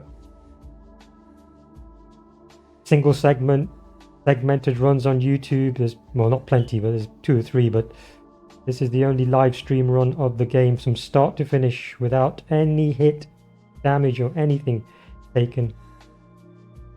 With the best ending, of course. Thank you very much, Homie Scott. I appreciate that very much. Thank you, thank you.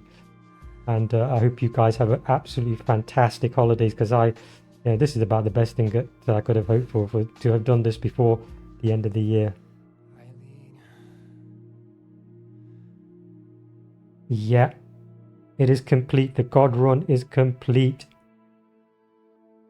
Yes, I have done this. You have just seen 3.5 hours. 3.5 hours from start to finish. That's Danny. It's actually my girl. Thank you very much for the follow. Yeah, this run has finally been complete after what I'm talking about, like 6 months. A perfect run. With the best ending.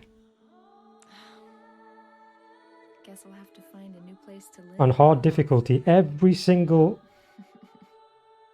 requirement has been met. Also done without a continue, although I would have accepted a continue. No continue was used at all. Yeah, I mean, it took a lot of effort. It took a lot of effort, you know. It took a lot longer than I would have thought it would have. I knew that it was going to be a tough run, but you know, I never thought it was going to be quite this hard. That this game has a lot of issues, and yeah, it was. If in the Walter fight, I was quite conservative there, because last time I made a mistake, I'd mistimed by a fraction of a second the charge attack. On this occasion, I just wanted to be cautious as possible and make sure, because I felt that I had enough time to save Eileen as well, so I didn't really have to worry too much about time. But yeah, I can't believe it. I just can't believe I've actually... Yeah, this is the most difficult. This is the hardest run I've completed. Done 2, twice. I've done 3 times. And now I've done this 4. And at times I have felt that I might not do this. But the last couple of runs I felt, when I got it down to 1, I thought, okay, very close. Yeah. I'm very, very happy to have done this before Christmas, before the end of the year. I was hoping that, you know, if I could get this, that's right, New Year, start with something else. You know, other games, other runs. So this is the best thing I could have ever hoped for, to have got this run done. And I will upload this to my YouTube, so it will stay there for anybody who wants to see proof and evidence that it's been done in a single go, as I've done with all my runs. I upload to my YouTube. So you don't actually get a damage stat at the end of the game, unlike Silent Hill 2 and 3, where you get a damage received stat. So this is the issue with this game. I had the life bar displayed at every single, you know, every second of the game from start to finish. So if you actually notice on YouTube, you will see people who claim to have done the run, and bear in mind those are segmented runs, actually don't have the life bar displayed at all times. So I've been totally transparent with this run. I've had the life bar displayed from start to finish, just to be completely transparent, so you can tell that absolutely no deviation has occurred in the life bar at all, because there is no damage received stat at the end of the game. You can't cheat 2 and 3, for example.